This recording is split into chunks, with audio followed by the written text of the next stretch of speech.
é uma pessoa que nós consideramos um amigo, né? Queríamos te agradecer, André, pelo aceite desse convite, né? É um prazer poder trabalhar com você. Nossa, deixa um pouco. Oi?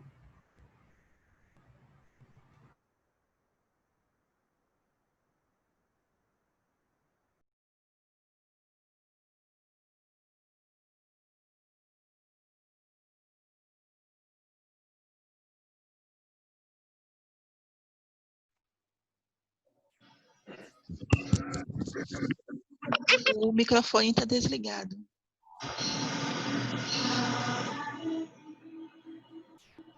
Érica, o teu microfone está desligado. Teu microfone desligou, Érica. E agora? Voltou? Ok, Vocês ouviram até onde? Até você falar do André Dantas. Certo. E agradecer por ele ter aceito o convite. Isso, né? Que nós já tivemos o prazer de trabalhar juntos em outros projetos, né? Pela artesania é a primeira vez. E queria apresentá-lo, né? Para quem não conhece, o André.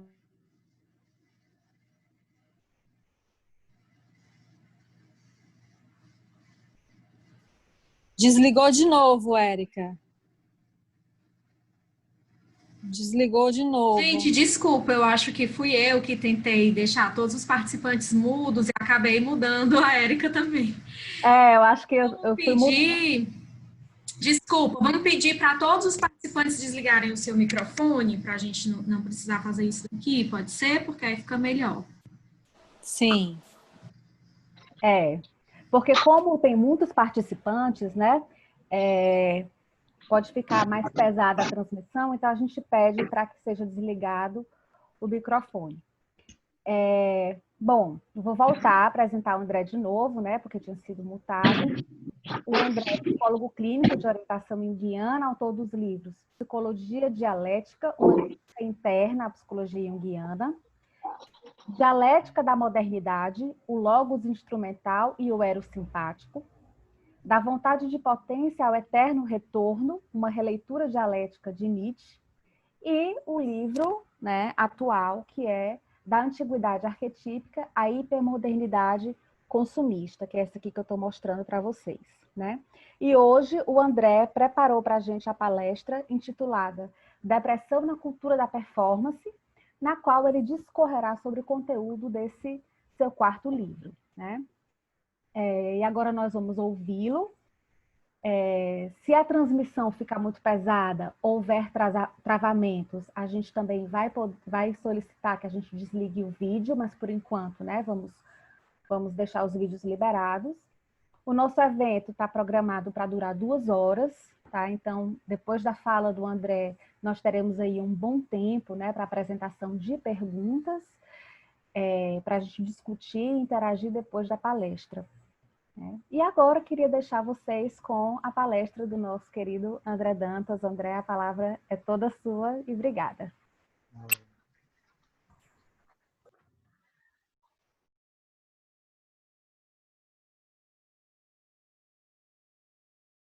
Bom, gente, boa tarde a todos. Agradecer a presença e o interesse de todos que estão aqui. Agradecer às meninas, né, do Coletivo da Artesania. Essa parceria, né, como a Erika falou, a gente já se conhece há um bom tempo, né, somos amigos aqui em Fortaleza, e é mais uma parceria que a gente faz junto. Né. Eu me organizei aqui para que eu sou péssimo com o tempo, né, então eu me organizei aqui com o tempo para não ter que falar corrido. Né. Eu tendo a falar rápido, naturalmente, mas no meio eletrônico é meio complicado, porque trava, né? A concentração é mais difusa mesmo, né? Com os eletrônicos, então quando eu falar rápido dificulta um pouco a compreensão. Então eu vou tentar falar o mais devagar que eu puder e tentar explicar, para tentar ficar claro, né? O que eu estou tentando passar aqui para vocês. Então, qual é a minha proposta aqui com vocês, né, hoje? Eu vou tentar falar do último capítulo do livro, né? Que o tema desse livro, a depressão, né, desse livro da Antiguidade Arquetípica e Hipermodernidade Consumista, e o último capítulo tematiza exatamente a questão da depressão na cultura da performance. Né? Bom, o livro ele começa, né, fazendo uma crítica epistemológica à psicologia junguiana, né, e tentando recuperar, retornando ao Jung dos metamorfoses e símbolos da libido, né, tentando mostrar como a psicologia junguiana, né, voltar à gênese da psicologia junguiana, como ela surgiu a partir não de uma noção de inconsciente coletivo, não uma noção de inconsciente de arquétipo, né, mas a noção de uma libido como não sendo sexual, mas como sendo uma polaridade. Né? Então foi isso que levou à separação do Jung com Freud, foi essa noção que a psique é movida por uma libido, por energia psíquica, que é sinônimo de tensão polar. Então eu retorno a esse aspecto, essa gênese da psicologia junguiana, para mostrar como esse operador conceitual, que é a polaridade, a oposição complementar, ela articula todos os conceitos do Jung. E a hipótese basilar do Jung e é em cima da qual o Jung construiu todos os seus outros conceitos, inclusive o conceito de arquétipo, o conceito de consciente coletivo.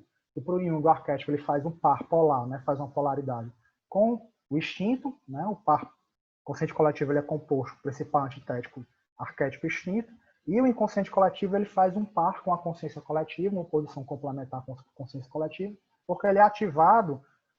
Uma consciência está lidando com questões impessoais, questões mais amplas, questões filosóficas e morais que ultrapassam o indivíduo, e ele lida com elas de uma forma muito unilateral, o inconsciente coletivo ele é ativado. Então, por isso eu falo de uma psicologia dialética e não de uma psicologia analítica e nem uma psicologia arquetípica. Porque a ênfase é nessa dialética psíquica, né, na polaridade, na libido, na energia psíquica, como sendo um motor da psique, uma psique é movida, né, impulsionada pelas polaridades, né, e eu tento mostrar, né, ao longo do livro como esse conceito, a fertilidade heurística desse conceito, como ele tem uma potência heurística de explicação e o que a psicologia é capaz de fazer quando ela foca nele. Né? Mas para isso a gente precisa tirar essa noção, né, de uma psique autorreguladora, né, que o Jung fala que não há autorregulação sem oposição, e a psique é um sistema de autorregulação. Ele fala isso no volume 7.1 das obras completas, no Psicologia do Inconsciente. A gente precisa tirar, né, essa noção de autorregulação, essa noção de um inconsciente compensatório de uma perspectiva egóica. Né? A autorregulação ela foi capturada, né, depois do Jung, uma noção de ego, como se a autorregulação fosse a regulação do ego, e como se o equilíbrio psíquico ao qual essa autorregulação está a serviço fosse um equilíbrio do ego. E, na verdade, é o inverso disso. Né? Muitas vezes, a autorregulação, o que ela mais faz é desregular o ego. Muitas vezes, o equilíbrio psíquico, a busca de equilíbrio psíquico, né, pelo self, né, pelo si mesmo, que é simplesmente o nome que o Jung dá, a totalidade psíquica, né? Ele pega a totalidade psíquica e dá esse nome, né? Ele desequilibra o ego. Tanto que o Jung fala, né, que a primeira experiência do si mesmo, o primeiro contato do ego com si mesmo é uma derrota. O ego é derrotado por esse contato com si mesmo. Né? Então, recuperar essa noção de autorregulação, né, de uma perspectiva psíquica e não de uma perspectiva egóica. Não deixar que ela seja capturada, que ela seja se torne refém de uma busca de equilíbrio banal, cotidiana, né, superficial, espiritualista no sentido New Age do termo. Né? Então, autorregulação psíquica como estando a serviço da totalidade psíquica, entendido aqui como uma totalidade dinâmica, né? Uma totalidade que está sempre em movimento, não é uma totalidade estática, uma totalidade parada, porque senão seria um totalitarismo. Né? Essa totalidade já estaria pronta, já estaria definida de antemão, e ela simplesmente se imporia sobre o fenômeno singular. Não é isso. Né? E Jung vai colocar também que a consciência e o inconsciente eles estão sempre juntos. Né? Eles são um par compensatórios. Para o Jung, o inconsciente ele é ativado pela polaridade energética. Né? Quanto mais energia a consciência investe no aspecto, né, a outro polo da energia, né, aparece de uma maneira inconsciente. Então, o inconsciente ele é ativado por essa polaridade, ele compensa a consciência, mas Jung diz que todo fenômeno psíquico tem um aspecto consciente e um aspecto inconsciente. Então, consciência e inconsciente eles estão sempre juntos. Eles nunca estão separados. A diferença é qual está em primeiro plano, qual está em segundo plano, porque a consciência e o inconsciente ele também não tem conteúdos definidos. A consciência é simplesmente aquilo que está em primeiro plano, em um determinado fenômeno psíquico, que nós temos consciência, Inconsciente é aquilo que está em cima do plano. É aquilo que nós não temos consciência no fenômeno psíquico, mas todo fenômeno psíquico tem esses dois lados. Então, todo fenômeno psíquico, se ele é constituído por um aspecto consciente e um aspecto inconsciente, então todo fenômeno psíquico ele tem uma polaridade que lhe é inerente, e essa polaridade é o que impulsiona o fenômeno, é o que faz com que ele, é o que gera o devir do fenômeno, faz com que ele se movimente, é o que o impulsiona. Ora, então a questão que se coloca aqui, né, a partir dessa perspectiva, né, dessa psicologia dialética, é simplesmente uma ênfase nesse aspecto da psicologia do Jung, que ele disse que é o central, né, não sou eu que estou dizendo que é o central, ele diz, né, tanto que na entrevista em encontros ele fala que o principal aspecto em psicologia é a integração dos opostos, e a psicologia encontra isso em todos os níveis, né, é ele que diz isso, em vários aspectos da sua obra, né,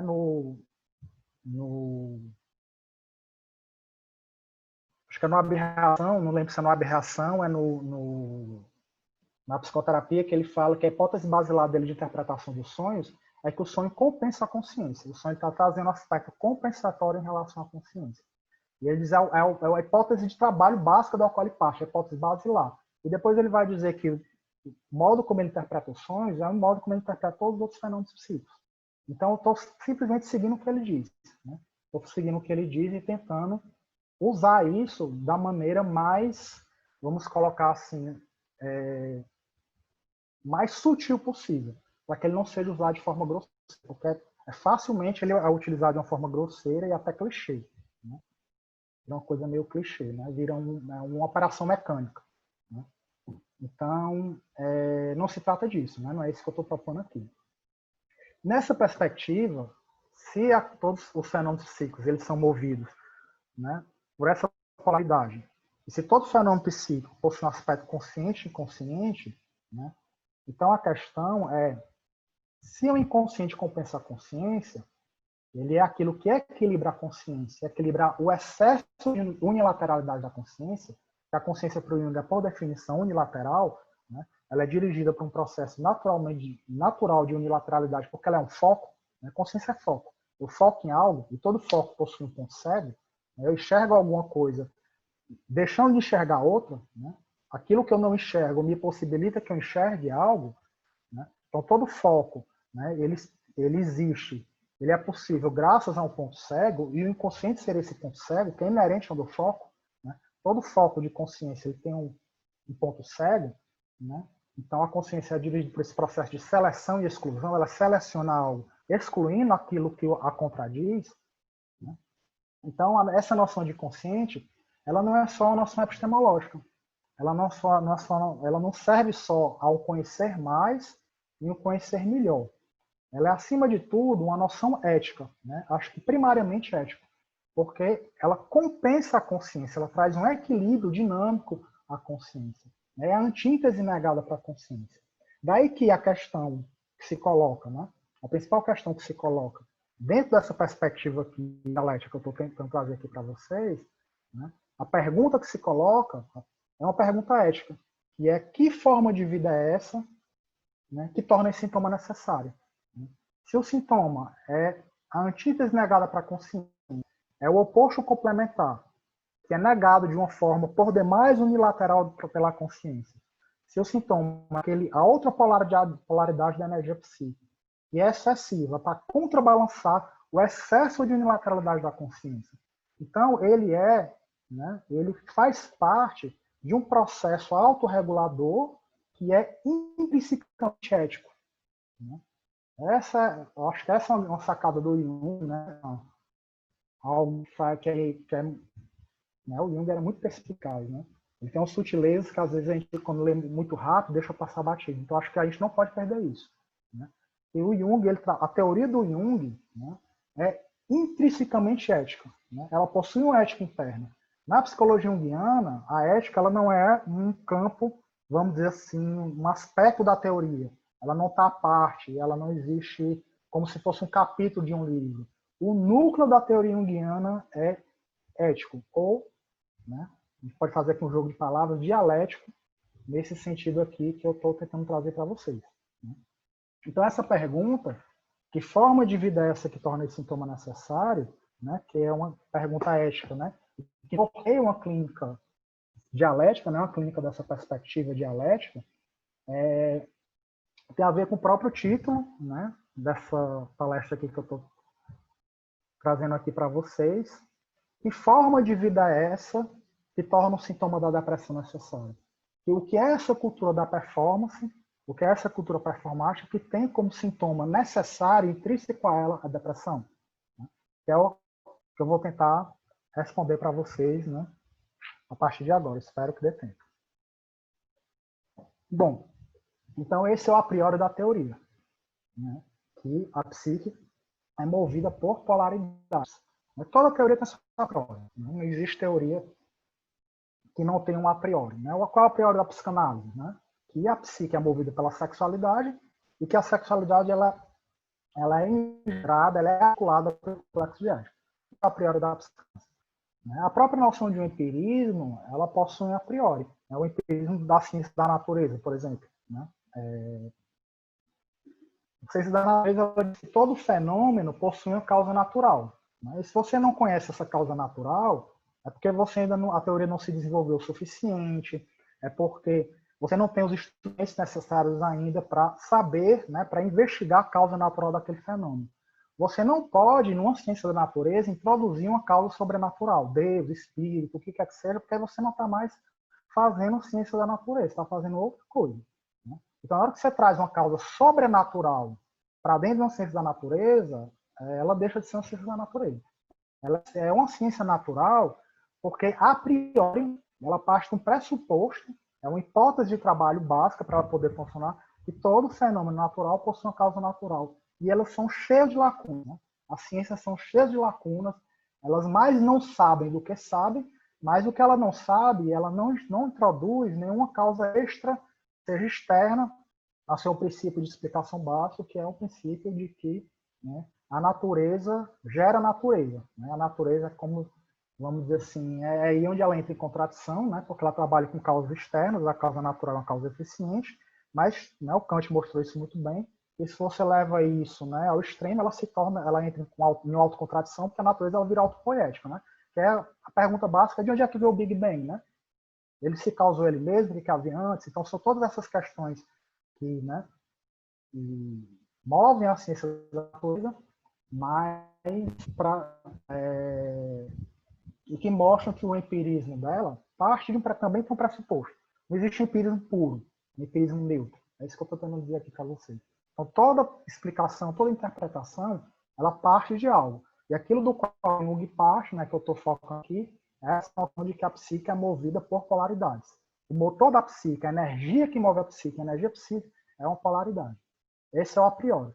Qual seria o a posteriori? Qual seria o aspecto empírico dessa noção transcendental? É que esses aspectos, essas polaridades, elas não estão dadas de antemão. Não se trata de aqui de lista do que é oposto aqui. Como se quando eu estou atendendo alguém, a pessoa vira do lado e ela está falando uma coisa, eu puxo aqui do meu bolso uma listazinha de opostos. Né? Isso aqui que ela disse é oposto a isso, aquilo outro. Os opostos não estão pré-definidos. O fenômeno psíquico, ele mostra quais são os opostos que estão em ação e como eles estão se relacionando um com o outro. Então, o aspecto empírico ele é histórico. Você vai buscar reconstituir a história dessa oposição. Por que são esses opostos que estão em jogo, que estão impulsionando esse fenômeno, e qual é o processo histórico que os engendrou. Que é isso que eu vou fazer aqui com vocês agora em relação à cultura da performance e a depressão, o seu sintoma, a sua antítese sintomática. Bom, no mundo antigo, a consciência ela não era uma consciência individual no sentido moderno. No mundo antigo, o que a gente chama de individualidade, consciência individual, ela estava em segundo plano. A consciência que estava em primeiro plano, aspectos que estavam em primeiro plano eram consciência coletiva. As pessoas se viam com uma gota no grande oceano de consciência coletiva. Não é que não existisse individualidade, mas as pessoas não tinham consciência da sua individualidade. A individualidade era experienciada, projetada nos líderes políticos e religiosos. no cacique, no xamã, no pajé, o líder da tribo, o faraó, né, o padre, o papa, né, o rei. Essas figuras, elas representavam a individualidade inconsciente do coletivo. Né? E isso fazia com que as narrativas míticas antigas, elas fossem muito mais, né? As pessoas, como eram consciência coletiva, ela era regida não por um processo de separação, mas um processo de unidade, né? Que o Jung chamou de participação mística, né? A partir do Lucien Levy-Bru, ele vai chamar isso de participação mística, dessa unidade simpática com o mundo, com o cosmos, com a natureza. Mas não é que as narrativas que fazem esse laço social, né? Os deuses que personificavam, né? Essa consciência coletiva, né? Eles eram muito mais permeáveis, eles representavam muito mais essa visão das elites religiosas e políticas do que a visão da maioria da população, porque essas narrativas místicas, muitas vezes, elas justificavam o funcionamento daquela cultura. Elas mostravam como aquela hierarquia social, ela era daquele jeito, ela era estruturada daquele modo, com alguns mais acima da hierarquia e outros mais abaixo, né? Uns que estavam no topo da pirâmide social e outros que estavam na base, porque havia sido criado pelos deuses. Era uma vontade de Deus que as coisas fossem assim. Então havia uma justificativa mítico-religiosa, cósmica, para que as coisas fossem do modo como elas eram. Né? Então isso dava uma coesão social, uma estrutura, uma solidez, mas também servia para justificar gigantescas desigualdades, né, sociopolíticas, né, e econômicas. Né? O que aconteceu na modernidade? A modernidade, ela vai surgir com a negação, né, desse aspecto coletivista da sociedade. Vai mostrar que, na verdade, a sociedade, a cultura, ela é um agregado de indivíduos, né, que é a noção, eu não vou entrar muito nisso aqui, senão vai ser uma palestra só sobre isso, né, mas que é a noção de contrato social, que não existia no mundo antigo. A noção de contrato social é que a sociedade ela se baseia em um certo contrato, né. Lógico que ninguém nasce e assina um contrato, mas é uma fantasia explicativa, uma ficção heurística, né, uma ficção conceitual, que se utiliza para dizer, olha, né, a sociedade ela existe porque os indivíduos eles abrem mão de alguma coisa, eles pagam um certo preço para funcionar em sociedade.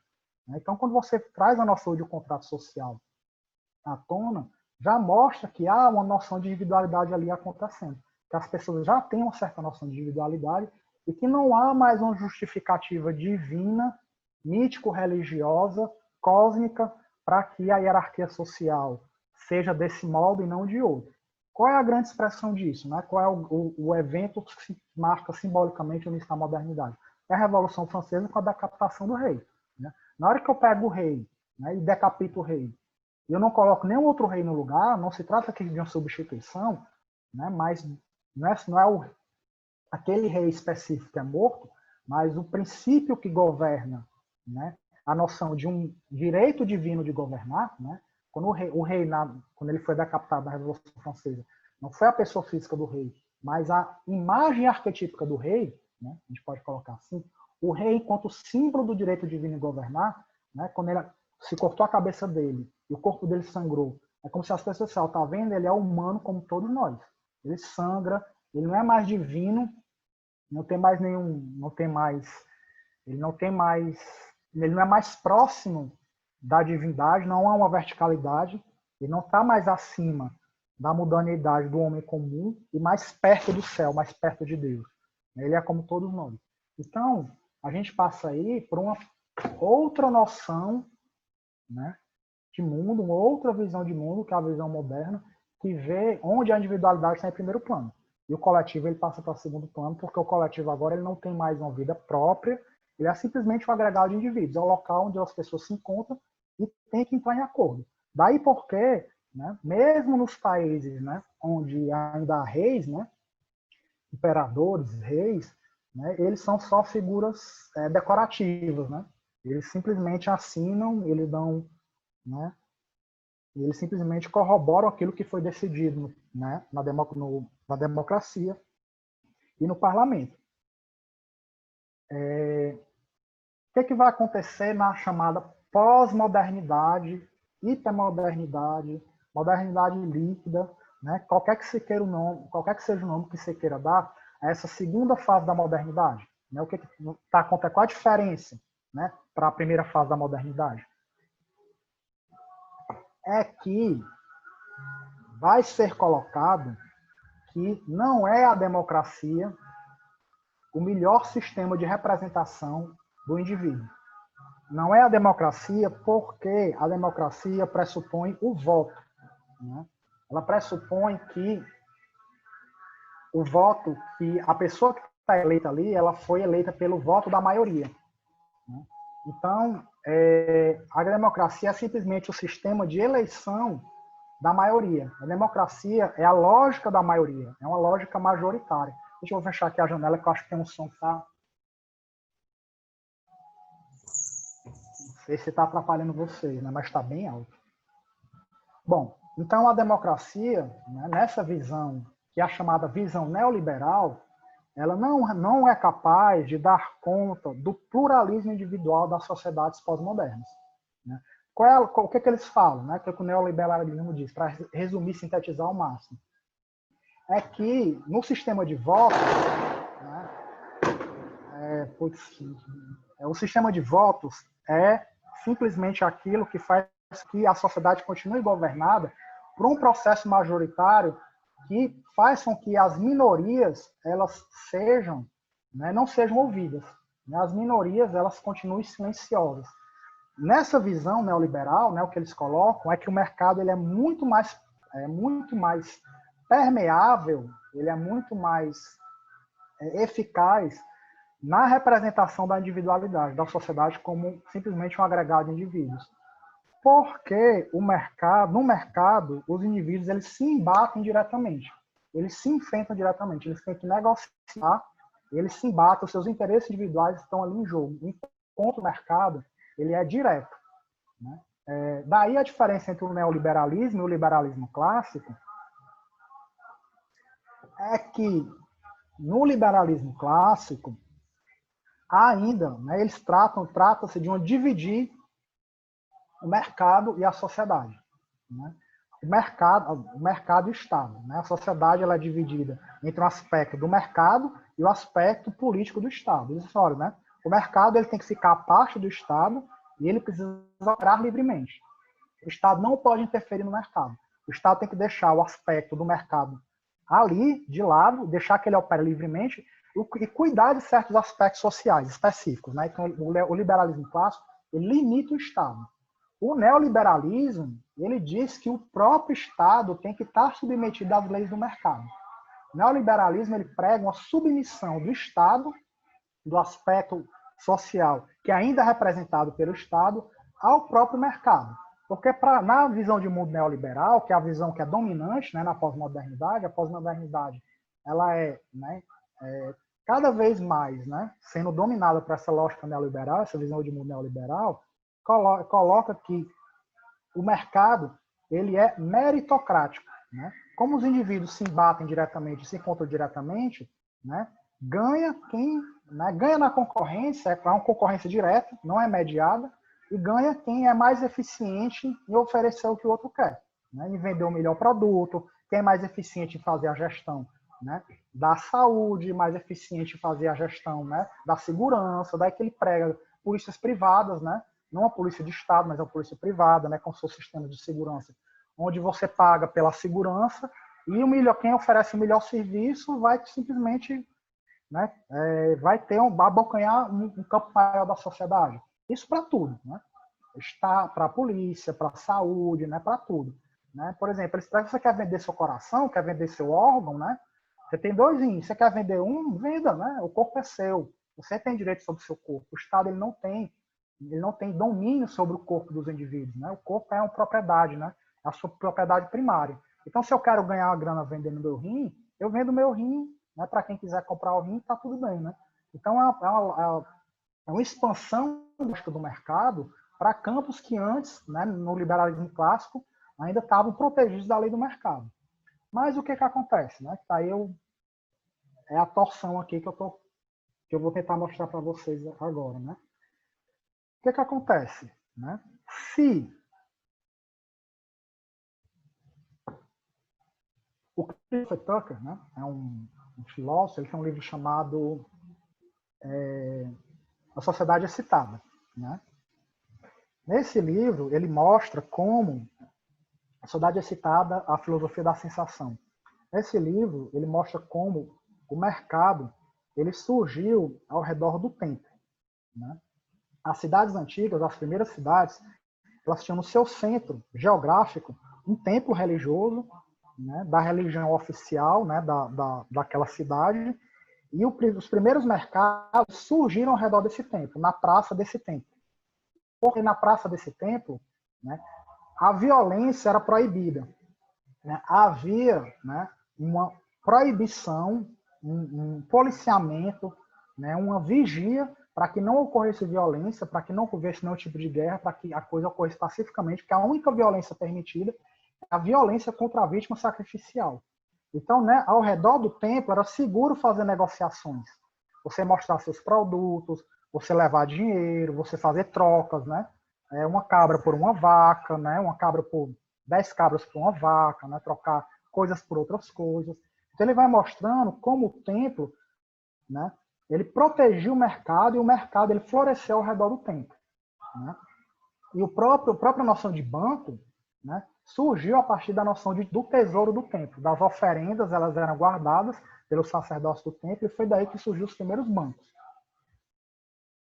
Cidades, né, nas cidades cristãs, você sempre tem a igreja ali no centro da praça, tem a praça, né? No mundo cristão isso não mudou, você tem a praça, você tem no centro da praça a igreja, que está no plano mais elevado, você sobe a escada para entrar na igreja, e ao redor você tem a feira, o mercado, né, que florescia ao redor da igreja, né? Então, os centros da cidade, né, falar o centro é um lugar de comércio, mas é um lugar de comércio que ele floresceu, né, ele vicejava, ele pulsava ao redor do sagrado, da igreja. O que aconteceu na pós-modernidade? Na modernidade, principalmente na pós-modernidade, a igreja, o templo, o sagrado, ele está perdendo a força, né? Ele está desmoronando, ele está descendo, e o mercado, a feira que ficava ao redor, está subindo, né? Então ele está no patamar mais elevado, né? A feira tomou o lugar da religião, né? Então a própria noção de capital, né? Capital, o que quer dizer a palavra capital? Vem de caput, né? De cabeça, é como se fosse o centro, né? Então você fala que Brasília é a capital do Brasil porque o centro decisório, né, do país, né, Brasília é a capital do Brasil, porque o centro decisório da política brasileira acontece ali, né? Quando você passa a chamar o dinheiro de capital, capital e dinheiro passam a ser sinônimos, né? Você vê aí que o dinheiro, a lógica do dinheiro, né, a lógica do mercado é que se tornou o centro. O centro das decisões hoje não é mais a religião, não é mais a igreja, não é mais nem, né, cada vez menos também a política, né, a política institucional, democrática, e o mercado, né? O mercado hoje em dia que é a capital. Então a feira ela está se elevando, ela está ganhando proeminência, né? E a igreja ela representava não só o sagrado, mas ela personificava aquilo que enlaçava a coletividade, né? Personificava essa consciência coletiva, os valores que norteavam essa consciência coletiva, né? O nó que fazia o laço social. Na feira, né, reina a individualidade e o materialismo, a materialidade, né? Ali você negocia diretamente. Dou tanto por tal, quanto esse caixa de banana? É tanto. É R$30. Não, eu dou 15. Não, me dê 25. Tá bom, eu vendo por 20, eu compro por 20. Né? Então você faz essa negociação direta. Os indivíduos eles se encontram diretamente. Então a lógica é que o mercado é a forma social mais porosa, né? É aquilo que é social, que é coletivo, mas é mais porosa, ela é mais transparente à individualidade, né? Mas o que acontece? Essa igreja, né, esse sagrado e esse que personifica esse coletivo, ele não desaparece. Ele volta no núcleo daquilo que o nega, né? Ele volta na própria feira. É como se a feira, ela se torna, ao ganhar proeminência, ao se tornar capital, a prateleira do mercado, ela se torna o altar da igreja. E o coletivo negado, que era personificado pela igreja, ele volta na feira. Como? Né? Quando você sai da feira, né, a feira é simplesmente, todos nós somos feirantes, nessa lógica neoliberal. Todos nós vendemos algum serviço. nós psicólogos, né, imagino que a maioria das pessoas que estejam aqui também são psicólogos, também somos feirantes, nós estamos vendendo serviços, né? Os profissionais liberais em geral, todo mundo está vendendo alguma coisa. Só que o que é que acontece, né? Se o social se torna simplesmente um agregado de indivíduos, o individual assume a proeminência do coletivo. Quando eu saio da praça e volto para minha casa, quando eu saio do social e volto para minha vida privada, o coletivo, a praça não some. Eu volto para minha vida privada e passo a funcionar segundo a mesma lógica da feira. Qual é a lógica da feira? A lógica da eficiência, de vender o mais eficientemente possível o meu produto, né? Então,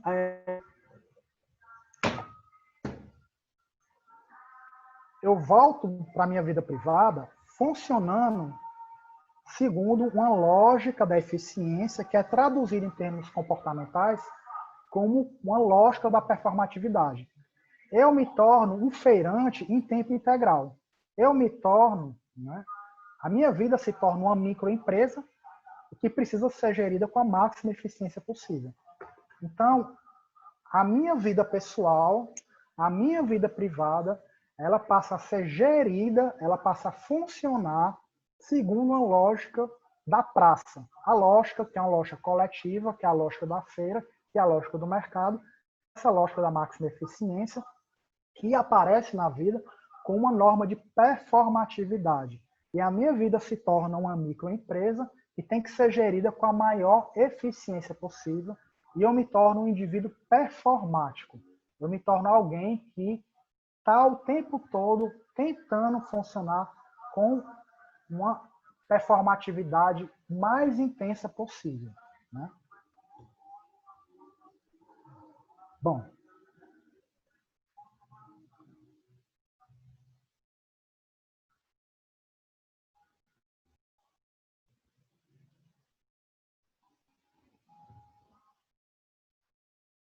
como é que isso aparece, né? Como é que isso aparece na... Quais são as expressões disso? Desse modo lógico, psicológico de funcionamento. Onde é que, nos fenômenos culturais, que são fenômenos psíquicos, né? Não há fenômeno cultural que seja psíquico, que não seja psíquico, onde é que isso aparece? Por exemplo, nas redes sociais, né? As redes sociais, elas são cada vez mais administradas com a mesma lógica publicitária com a qual as marcas gerem os seus produtos. Eu passo a administrar minhas redes, eu passo a administrar a minha imagem nas redes sociais como se eu estivesse administrando a minha microempresa, né? Eu me torno a minha marca. Então, a minha imagem na rede social, ela é administrada, gerida, para o máximo de impacto publicitário possível em quem está observando, em quem está me seguindo. É uma lógica que é, acima de tudo, uma lógica quantitativa, porque eu posto para ser curtido, né? A quantidade de curtidas, a quantidade de visualizações é tão quantitativa, né? Ela tem tanto a ver com é tão regido por essa quantificação que recentemente o Instagram ele tirou o número de likes, né? Tirou o número de coraçãozinhos que aparece, porque as pessoas estavam cada vez mais, eles estavam se tornando. Por que eles fizeram isso? Eles não são bobos, né? Não é nada ético nem nada do tipo, é porque eles perceberam que está ficando muito estereotipado. Todo mundo estava postando as mesmas coisas, que as pessoas estavam se tocando porque era mais curtido. Ah, se eu posto foto fazendo selfie assim, empinando a bunda assim, ou fazendo tal coisa, ou se eu posto tal tipo de música, ou se eu posto mostrando o meu músculo na academia, se eu posto fazendo isso, se eu posto fazendo aquilo outro, se eu posto com cachorrinho, com gatinho, com isso, com aquilo outro, elas ganhavam mais curtidas. Então, estava ficando muito estereotipado. Isso ia ser ia ficar caricato, né? Então ele tirou a quantidade de curtidas, né, para aparecer ali, porque estava virando um ranqueamento, né? Estava ficando uma coisa muito de buscar o ranking, né? Então é uma lógica publicitária, que a lógica da publicidade é a lógica da sedução. Que lógica é essa? O que eu estou chamando de lógica da publicidade? A publicidade é simplesmente um momento em que, na hora que a igreja desce, ela desce de patamar, e a prateleira do mercado sobe, a prateleira do mercado ela é simplesmente vazia. O que ela faz? Ela não tem nada ali. A prateleira do mercado é simplesmente um lugar vazio que eleva aquilo que eu coloco a alturas platônicas, a alturas celestiais.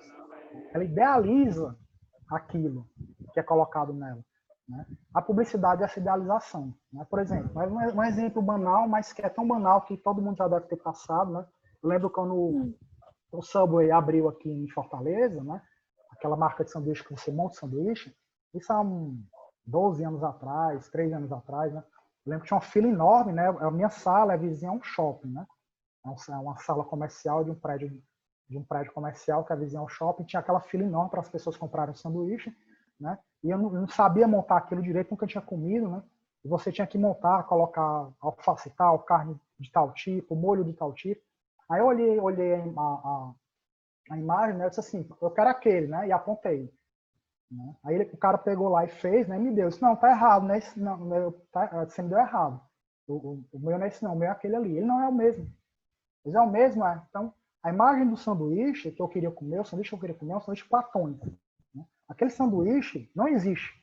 Né? É um sanduíche de imagem publicitária, que ela é idealizada, ela é photoshopada, é limpa de todas as suas imperfeições, simplesmente para que incitar o meu desejo.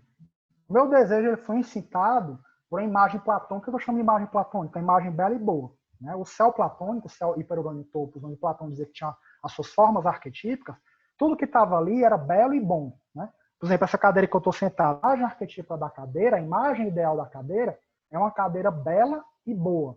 É a mais bela de todas as cadeiras. Né? Ela é linda, maravilhosa, ela é perfeita, é uma forma ideal e ela é a melhor cadeira. Né? A cadeira perfeita, aquela cadeira que eu sento e não teria mais vontade de sair. Então, tudo que existia no mundo mudando, né? Ele foi moldado por um deus, que Platão chamava de demiurgo, por seguindo, né, inspirado nessas formas perfeitas. Eram só simulacros, imitações imperfeitas dessas formas perfeitas. A publicidade, né, o que eu estou chamando de lógica publicitária, é simplesmente uma retórica sofista, é um tipo de sofismo, um tipo de retórica, que é feito principalmente por imagens, que tenta recriar, no mundo mudando, o platonismo negado pelo materialismo. Né? Então, esse aspecto ideal da igreja, idealista, né? Celestial, né? Perfeito, belo e bom, que era representado pela igreja, né? Ele sumiu, ele foi negado pelo materialismo do mercado, mas ele volta no núcleo daquilo que o nega. Como a imagem do Yin do Yang, que é a imagem do Tao Te Ching, né? Que é o que o Jung diz que é um dos melhores exemplos para mostrar como funciona a autorregulação psíquica, como os opostos compensam o outro, como eles se interpenetram. Então é como se o idealismo e o coletivismo representado pela igreja negado retornasse no próprio mercado que o nega. E a gente compra as coisas, nós compramos objetos, não pelo que eles são em si, mas pela imagem idealizada, uma imagem idealizada pela publicidade, fabricada o sofismo publicitário, que o idealiza, o platoniza, para incitar o nosso desejo. Tá? E é isso que a gente posta nas redes sociais. Né? São imagens idealizadas. Né? Aquelas imagens ali não existem, né? Elas são imagens editadas, né? São nossos melhores momentos onde nós estamos mais felizes. Né? São imagens de grande parte das pessoas que postam fotos, né, de paisagens, tem muito filtro, é photoshopada, mas principalmente, né, quando se trata de uma publicidade que vamos dizer assim, quando são pessoas que trabalham diretamente com publicidade. São pessoas que são seguidas nas redes, tem muito like, né, tem muito seguidor, e elas estão passando a vender produtos, né? Então aí que a imagem é idealizada mesmo, porque ela fica atrelada a um produto.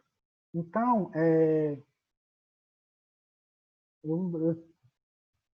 esse insight eu tive agora, né? Vou ver aqui na minha cabeça, eu vou falar, porque senão eu perco, né? Fica gravado aí, depois eu pego para escrever. Eu fico pensando se o selfie, né, a imagem do selfie, ela não é uma espécie como se fosse, vamos dizer assim, uma peça moderna. Em sentido, né? A imagem do selfie ela é luminosa, né? Luminosa em que sentido? Que eu estou chamando aqui de luminoso, né? O que o Jung chama de luminoso, para o Jung luminoso, é aquilo que tinha excesso de energia psíquica. Né? Então, o luminoso era o excesso de energia psíquica. Como a energia psíquica é polar, tudo que é luminoso, ela possui um excesso de polaridades. Por isso que eu disse que o perigo, no Memória Ciência e Reflexões, eu falei que o perigo luminoso é que ele impele aos extremos, né? Então, tudo que é luminoso tem um excesso de energia psíquica, um investimento libidinal intenso, e ele se torna intensamente polar. Ora, se os indivíduos, o indivíduo moderno, né, o indivíduo hipermoderno, ele foi criado à imagem e semelhança de Deus, né, e a individualidade, ela tomou o lugar, né, ela assumiu a frente, né, e o humanismo, ele é simplesmente uma consequência do cristianismo, né, então o direito de indivíduos, né, os direitos humanos, né, a individualidade é simplesmente uma consequência do cristianismo, porque no cristianismo você tem um Deus que encarnou no humano, né, você não tem essa noção de encarnação e nem outra religião, daí que essa noção de indivíduo ela nasceu a partir do cristianismo, mas ela tenha deixado, né, ela tenha se liberado do cristianismo, mas ela nasceu do cristianismo, e aconteceu o indivíduo, ele tomou o lugar, a individualidade, ela tomou, a noção de individualidade, ela tomou o lugar da noção de uma divindade coletiva, essa noção coletiva de um Deus. Então, quando você tira um selfie, você está cultuando a sua noção de individualidade. Você está cultuando aquilo que é mais individual em você, que é o seu rosto, mas como é luminoso, é intensamente paradoxal. O Jung fala que os dois afetos que estão ligados ao luminoso é o temor e o fascínio. Né? O fascínio, né, é totalmente fascinante. Né? Nós estamos fascinados pelos selfies, os dos outros e os nossos. A gente tira o tempo todo. Né? Só que gera um certo temor, porque é como se nós nunca estivéssemos à altura do nosso selfie. Tanto que uma coisa que me surpreendeu foi que eu estava lendo um dia desse sobre cirurgias plásticas, e as pessoas, elas levam as suas selfies, né, para os cirurgiões e mostram que eu quero ficar igual a mim mesmo. Né? Eu quero ficar com o meu rosto, com parte do meu corpo, igual eu estou nessa foto, né, que é a foto de você. Só que ela foi filtrada, ela foi pega num determinado ângulo. Né? E tem o temor de você nunca estar à altura da sua própria imagem. Né? É uma espécie de prece, tipo aquelas preces que a gente fazia, né? Quando a gente era criança, algumas pessoas ainda fazem, né? Que você vai dormir, reza o Pai Nosso, reza a Ave Maria. A prece para esse valor, o valor que está na frente agora, né? Que domina a psique, onde a energia psíquica está enfatizada, não é mais o coletivo e não é mais o ideal, né? A idealidade, a espiritualidade, mas é a materialidade, a individualidade. Então o self é uma espécie de prece, né? É a prece, né? A prece para a individualidade e a prece para o materialismo corporal. Só que por trás dessa individualidade, né, como é luminoso, tem polaridades, por trás dessa individualidade tem um olhar do outro, né? Que é aquilo que quando a gente está tirando uma selfie, né, eu vejo muito isso em viagem, né? Que você chega na frente da pirâmide do Egito, você fica ali, nossa, economizei uma grana, né? Passei o ano economizando para conseguir chegar aqui, você passa mais tempo de costas, tirando as fotos para o outro ver, né? De costas para a pirâmide, né?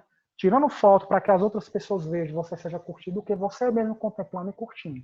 Né? E é coletivo nesse sentido, e é ideal porque não é a imagem real. Né? Ela foi photoshopada, ela foi colorida pelos filtros do Instagram, ela foi idealizada, você mostra o seu melhor ângulo. Né? Então gera esse temor, né? É fascinante, mas também é aterrorizante, porque é como se... Né? Eu acho que eu até falei isso na palestra na semana passada do Tiago, né? Que o espelho de Narciso é como se fosse o espelho da bruxa da Branca de Neve, né? Que é como se a pessoa estivesse perguntando o tempo todo, espelho, espelho meu, né? Existe alguém mais belo que eu? É sempre uma ansiedade, será que vão gostar da minha foto? Será que vão curtir? Quantas pessoas curtindo? A pessoa posta uma foto, fica o tempo todo olhando quantas visualizações teve no story, quantas curtidas teve, mas é luminoso, né? É tão luminoso que as pessoas morrem mais gente hoje em dia, né? As estatísticas curiosas, né? Morre mais gente tentando tirar uma selfie perfeita, uma selfie que vai ganhar muitas curtidas, do que por ataque de tubarão. Né? As pessoas ficam em locais extremamente perigosos para tirar uma selfie, que é a selfie espetacular, vai ser uma selfie do caralho, que vai ser muito, muito curtida, ela arrisca a vida dela e morre mais gente fazendo isso do que por ataque de tubarão. Então, realmente... é aterrorizante, né? É fascinante aterrorizante. Então, eu acho que tem um fenômeno luminoso acontecendo aí, né? Invertido, né? É uma prece invertida. É como se fosse um luminoso de cabeça para baixo. Como se, em vez de você rezar para Cristo, você rezasse uma espécie de um anticristo para estar, né? Que é o nome do álbum do Marilyn Manson, né? Modelo de improvisação, né? Veio aqui na cabeça agora, eu vou voltar aqui. Me perdi, mas vou voltar aqui para falar. Para o tema, né? Bom, Então, nessa sociedade, né, deixa eu me explicar aqui. Qual é a sombra dessa sociedade? Né?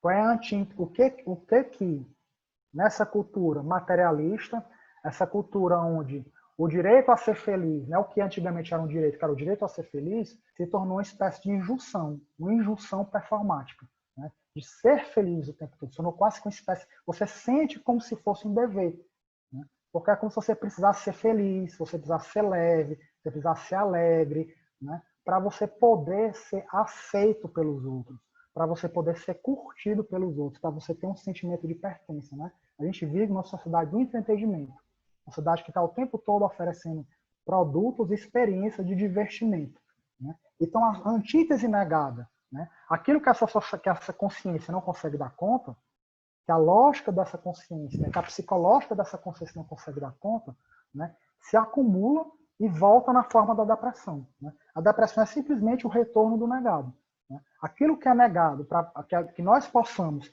funcionar dessa forma, volta na forma da depressão.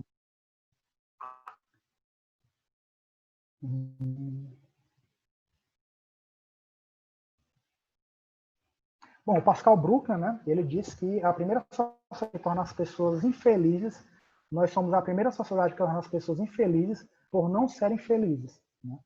Então, talvez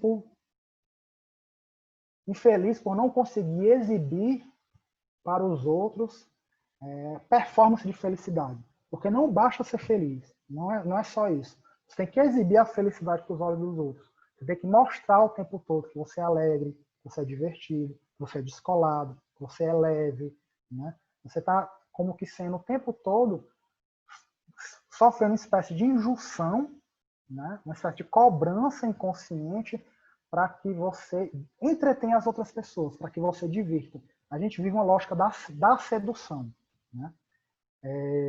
Como se nós estivéssemos o tempo todo tentando seduzir os outros, que é uma lógica publicitária, né? A lógica publicitária funciona segundo não é coercitiva, né? Ela é sedutora. Mas ninguém leva isso a sério, né? Todo mundo sabe que nas redes sociais você vê isso, aquilo ali, são fotos, momentos, né?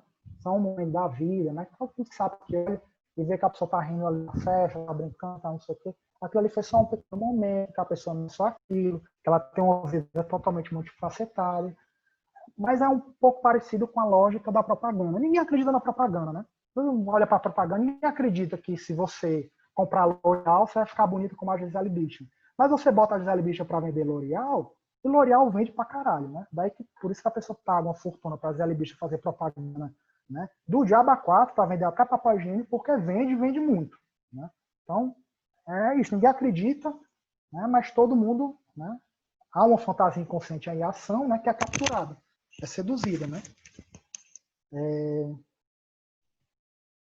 Bom, essa sociedade do entretenimento, ela tem dificuldade de lidar com o tédio, né?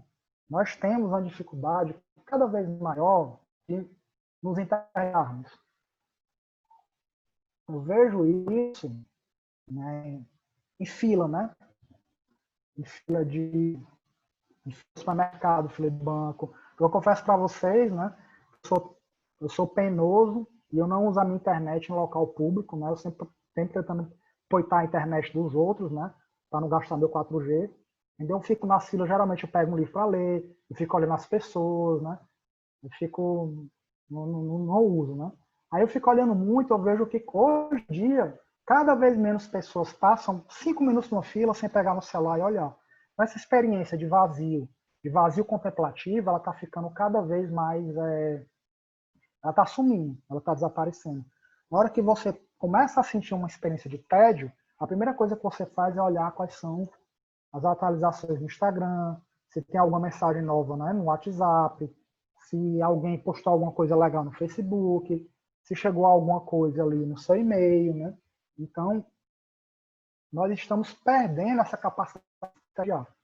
Mas o Jung, ele fala que essa experiência de vazio da consciência é primordial porque a energia psíquica tem um movimento duplo, né, um movimento dialético de progressão e regressão. Então, há momentos onde a energia psíquica ela regride no inconsciente e a consciência sente uma espécie de vazio. O Jung vai dizer que isso é inerente ao processo criativo, né? O processo criativo, ele passa por um certo esvaziamento da consciência para que imagens do inconsciente, os conteúdos inconscientes, eles possam surgir, né? O desconhecido possa surgir. Ora, né, na hora que a gente está o tempo todo, né, uma cultura que enfatiza o criativo, como é a nossa cultura, né, as culturas antigas elas enfatizavam a tradição, né? O antigo, né, era valoroso aquilo que era antigo. Era o tempo das origens, o que o Michel fala de tempos, né? Então, quanto mais antigo fosse alguma coisa, quanto mais tradicional fosse, mais força tinha, né, no laço social, mais estabilidade, solidez, mais respeito, mais ênfase tinha. A nossa cultura hipermoderna é o inverso, né? É o inverso disso. Ela enfatiza o novo, o criativo, a inovação, né? Essa cultura, né, que enfatiza o novo, a inovação e o criativo, né, ela tem uma dificuldade de lidar com o vazio que é necessário para que esse aspecto criativo surja. Então, ao mesmo tempo que ela enfatiza o criativo, ela não tem como, ela enfatiza a criatividade, não produzir também uma experiência de vazio. A experiência de criatividade e a experiência de vazio são opostos dialéticos. É um vazio fértil. Desse vazio que surge algo novo. Mas na hora que ela fica só com o novo e ela nega o vazio volta na forma da depressão, né? É como se o vazio, quando ele aparece dissociado do criativo, ele surge como vazio depressivo. Então, a cultura que ela está correndo o tempo todo, ela está produzindo inovação de uma maneira extremamente acelerada, ela é completamente horizontal, né? É multitarefas, você está o tempo todo com a consciência acelerada, né? E fazendo muitas coisas ao mesmo tempo, e com cada vez mais dificuldade de se concentrar, de focar em alguma coisa, e verticalizar aquilo que você foca. A gente pega um livro para ler, né? É difícil, né? Se torna cada vez mais difícil. Tanto que me surpreende nas faculdades de psicologia hoje em dia, eu atendo muito aluno de psicologia, que as pessoas hoje em dia elas leem mais artigos do que livros, né? Pelo menos na minha época ainda era assim, eu lia as obras completas do Freud, né? Ler os seminários do Lacan, mas hoje em dia é artigo, né? Você lê artigos que é rapidinho, você lê rápido, né? E não sei se daqui a alguns anos vai passar para post do Facebook, né? Post de lacração em vez dos artigos, né? Então essa dificuldade de verticalizar, é como se a gente só conseguisse verticalizar, o vertical ele aparece, essa experiência de verticalidade, como a queda que o depressivo tem nesse vazio sem fundo. Ele se torna como que abismal. Quanto mais plana, mais horizontal é uma sociedade em rede, né? Uma rede aí, você está hiperconectado o tempo todo, mais dificuldade você tem de verticalizar. E a gente está perdendo também essa experiência que é extremamente necessária, a criatividade. Criatividade para criar algo que é singular, criar algo que tem a ver com você, e de autoconhecimento, que é o diálogo interno. É aquela experiência de você ficar sozinho com você mesmo, não tem ninguém para conversar e você entrar em contato com essa voz interior. Porque na hora que isso aparece, eu já pego o meu celular e já vou olhar o que está acontecendo. Então, o ser humano está virando um input de informações externas. Ele está tendo essa dificuldade de se voltar para dentro de si e essa dificuldade de verticalizar. É isso que a depressão traz, né? É essa a questão que a depressão está trazendo. Ela traz essa verticalidade no sentido de um abismo, uma espécie de vazio, que o vazio depressivo ele é improdutivo, né? É como se o produtivo está todo lá fora, na indústria, no comércio, né? E o vazio, que seria um vazio fértil, se ele estivesse conectado, ele se torna só um vazio. O depressivo ele chega com essa sensação de esvaziamento, né? E esse diálogo consigo mesmo, ele vem também no depressivo, ele aparece na forma depressiva, porque a pessoa fica presa nos próprios pensamentos.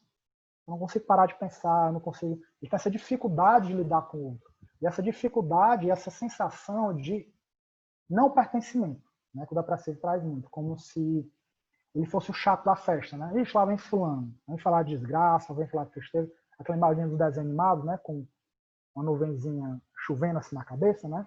Essa é a imagem do depressivo. Bom, vou tentar acelerar aqui, porque me desorganizei com o tempo. Vamos lá, é muita coisa. Bom, a depressão é um termo... O Aristóteles, né, já falava isso no problema 30, né, da sua metafísica. Ele fala, né, Por que todos os homens que foram excepcionais no que concerne à política, a poesia ou as artes são manifestamente melancólicos, né? O próprio Aristóteles, né, 300 e poucos anos antes de Cristo, ele já percebia isso, né? Esse aspecto bipolar da criatividade, né? Que a criatividade ela tem um certo aspecto melancólico, de esvaziamento, né? Que é simplesmente essa regressão, essa retroação da energia psíquica, né? A maré volta, né? A maré seca. A depressão é um termo econômico, né? Antigamente se chamava melancolia. Por que agora se chama depressão e não melancolia? Imagino que tem a ver com isso que eu estou falando, né? A hipótese que eu coloco no livro, né? E estou trazendo aqui para vocês, essa lógica é uma lógica econômica, né? O capitalismo, né, ele normaliza o que a gente poderia chamar de mania. O capitalismo tem um funcionamento maníaco-depressivo. O que antigamente, assim anos atrás, era maníaco, essa euforia exagerada, essa aceleração, né, o consumismo, né? Não se trata de uma sociedade que é organizada em torno do consumo, ela é consumista, porque você compra mesmo aquilo que você não precisa, né? Não é só consumir de uma maneira utilitária que você precisa, é consumir que você está comprando o tempo todo, né? Então, é uma sociedade que ela normativiza a mania e reprime o polo depressivo, que é inerente, né? Que é a antítese negada, é o oposto complementar desse aspecto maníaco. E o capitalismo ele tem um funcionamento enquanto sistema econômico maníaco-depressivo, que ele produz bolhas, né? Bolhas especulativas, né? Os grandes agentes econômicos, os bancos, né, os grandes especuladores, eles operam nas bolsas de valores com um nível de alavancagem, né, como se eles tivessem 20, 30, 40, 50 vezes mais dinheiro, né, do que eles têm na realidade, né? Se todo mundo, né, todo mundo fosse lá nos bancos e tirasse o dinheiro que tem no banco, não dava claro, não sei como é que pronunciei isso, né? Minha matemática eu não sou das humanas, né? Mas, tipo assim, como se o banco operasse com 30 vezes mais. Então, o banco não tem aquele dinheiro real, né? É um dinheiro de fantasia. É uma fantasia maníaca que opera nas bolsas de valores, com esse nível de alavancagem, que não existe na realidade. Então, ele produz bolhas o tempo inteiro, bolhas especulativas que estouram e transformam na depressão econômica. Então, ele é maníaco-depressivo. Ele está sempre inflado, inflacionado, estourando e gerando depressão, né? Então, a depressão passa, você cria novas bolhas que vão estourar em seguida, né? Isso faz parte da teoria econômica, né? Eles falam que esses momentos de estabilidade econômica, né, eles são inerentemente produtores de bolhas porque as pessoas se arriscam mais, né? Tá tudo bem, tá tudo estável, então elas fazem operações mais arriscadas nas bolsas de valores que elas jamais fariam, né, em momentos onde a coisa não está tão instável assim. Então, momentos de crescimento econômico, eles geram bolhas, eles tendem a gerar bolhas, né? É inerente a momentos de crescimento econômico a inflação, uma espécie do ego inflado, que faz parte da mania, né? Eu vou tentar encerrar, né, para dar tempo da gente conversar, dialogar. Bom, e a corpolatria, né? Nessa corpolatria que nos domina hoje em dia, né, as pessoas são muito materialistas, né? Elas são muito fotos, né? Elas cultuam muito o corpo, né? Mas não é o corpo real, né? Não é o corpo real. O corpo, suas celulites, suas cicatrizes, seus sinais, suas gordurinhas, seus cabelos brancos, as rugas da idade, né, as marcas de nascença. Não é esse corpo real que é cultuado. É um corpo ideal, um corpo idealizado, né? Ele só existe na fantasia das pessoas e nas imagens photoshopadas e filtradas das redes sociais e das capas de revistas, né? É uma imagem, espécie de imagem platônica do corpo, é um corpo platônico, né? E esse corpo platônico, as pessoas sofrem para ter, né? Então, por trás desse materialismo, desse materialismo corpólatra, há um idealismo ali atuando. O aspecto inconsciente do materialismo, da corpolatria materialista, ele é idealista e ele é ascético. Então, por trás desse hedonismo, desse culto ao corpo, há um ascetismo muito grande. Porque é como se você para ter esse corpo, você sofre nas cirurgias plásticas, nos liftings, né? Nas lipoaspirações, né? Na academia, né? Na academia é como se fosse aquelas pessoas, né?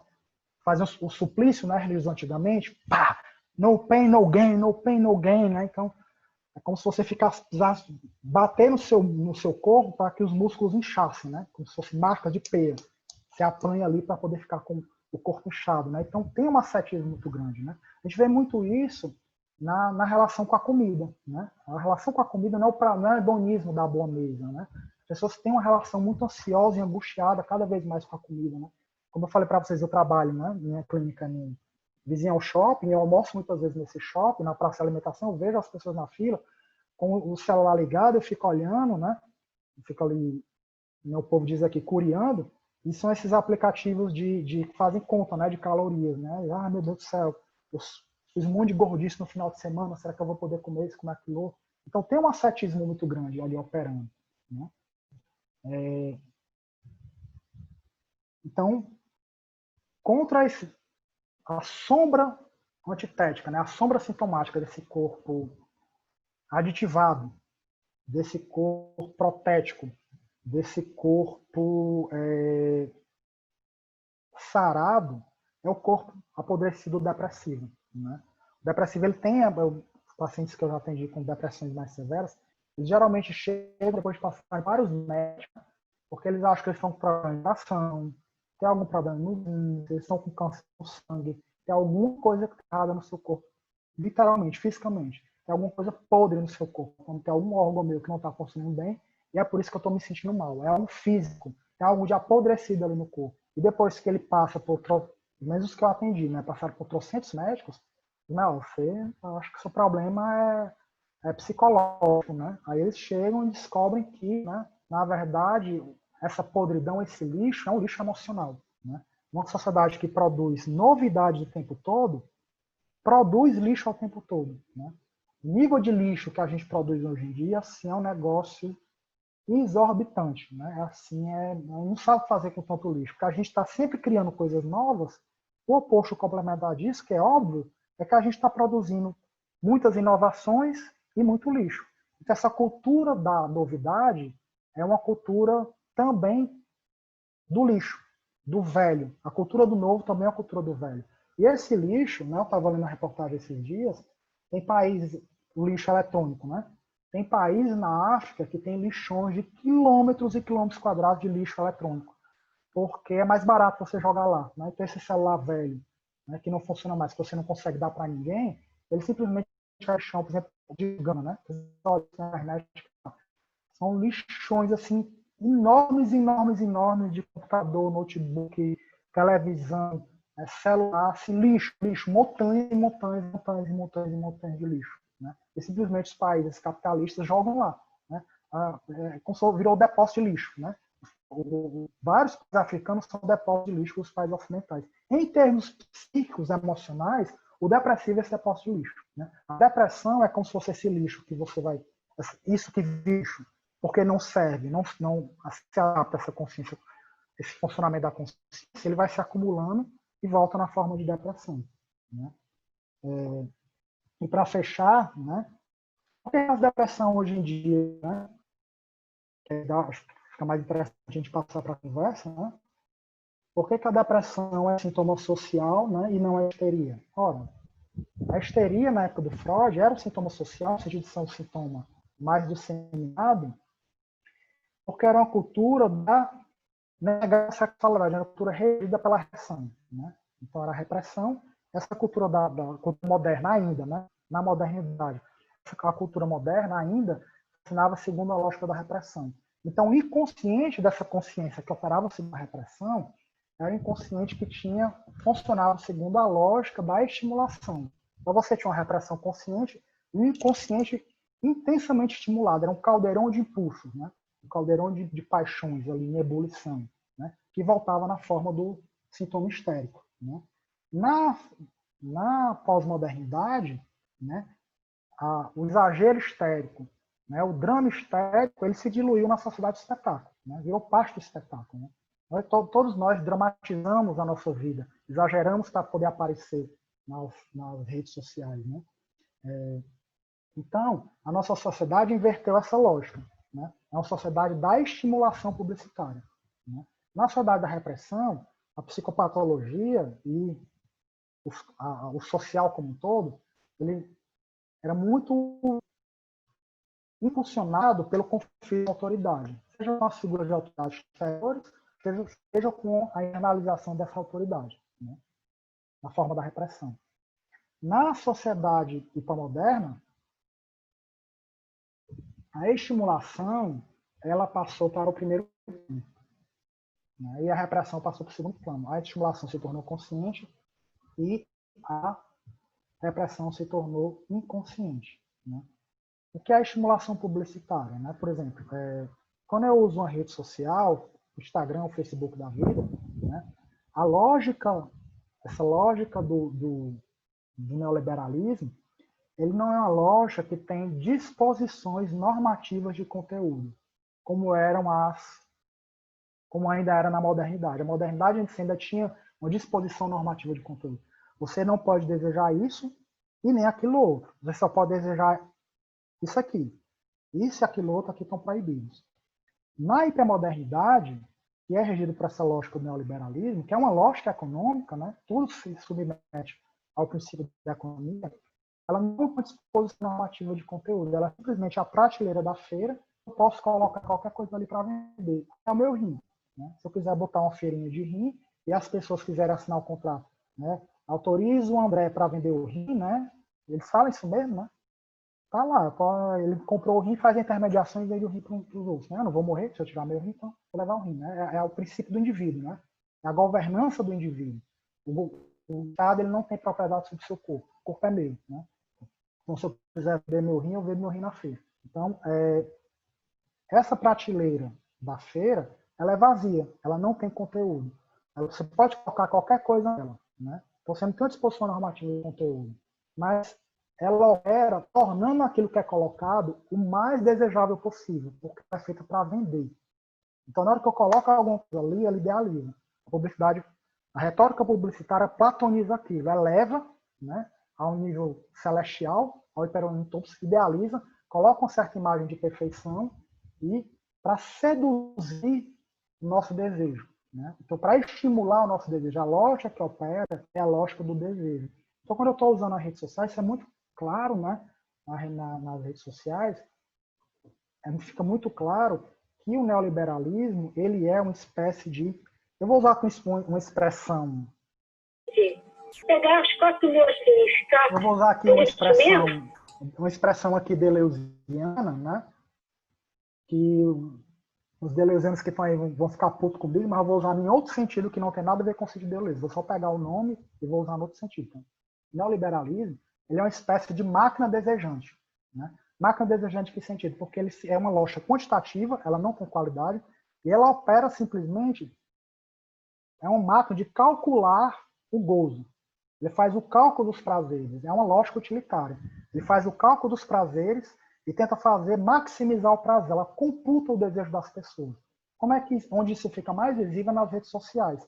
Quando você está usando aqui uma rede social e você curte alguma coisa, o algoritmo da rede, ela pega aquilo ali. Ela pega aqui as coisas que eu tendo a curtir, que eu passo mais tempo visualizando, e quando eu abrir a rede, quando eu abrir o Facebook amanhã, ou o Instagram amanhã, a minha timeline, né, a minha linha do tempo, ela vai mostrar, exibir, ela vai funcionar, ela vai operar, botando na frente aquilo que eu mais gosto, né? E vai botando para o final aquilo que eu não curto muito, aquilo que eu não passo muito lento. Então ela calcula o meu prazer, o que é que eu gosto. Ela faz o cálculo. A partir do momento que ela calcula, ela bota a imagem ali, porque qual é o objetivo dela? É que eu passe o mais tempo possível usando isso aqui. Que eu não saia, que eu não precise sair.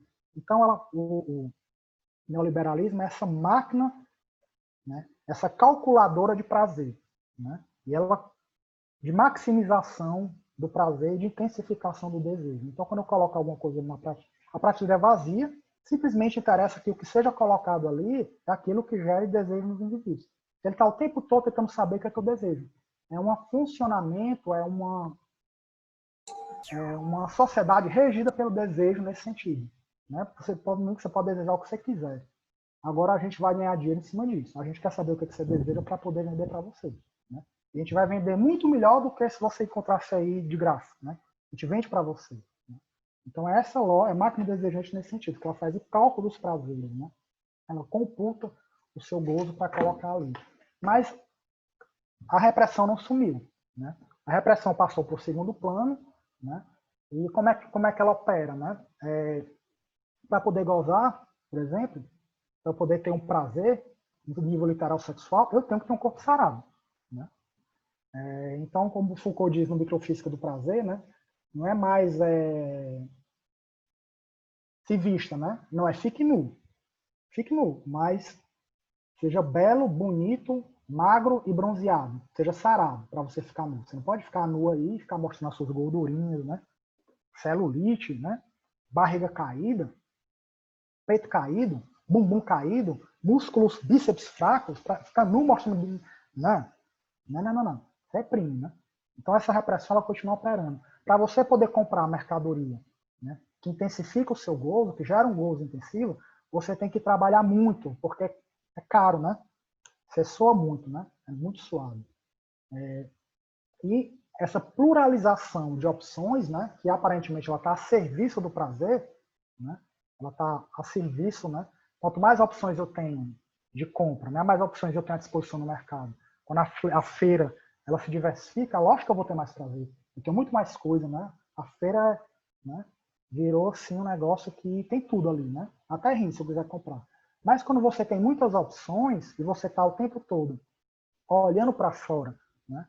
Está o tempo todo sendo input, né? Recebendo estímulos externos, com essa dificuldade de experienciar o vazio fértil, né? De esvaziamento da consciência, de entrar nesse diálogo interior com você mesmo, né? Você perde o contato com o seu próprio desejo.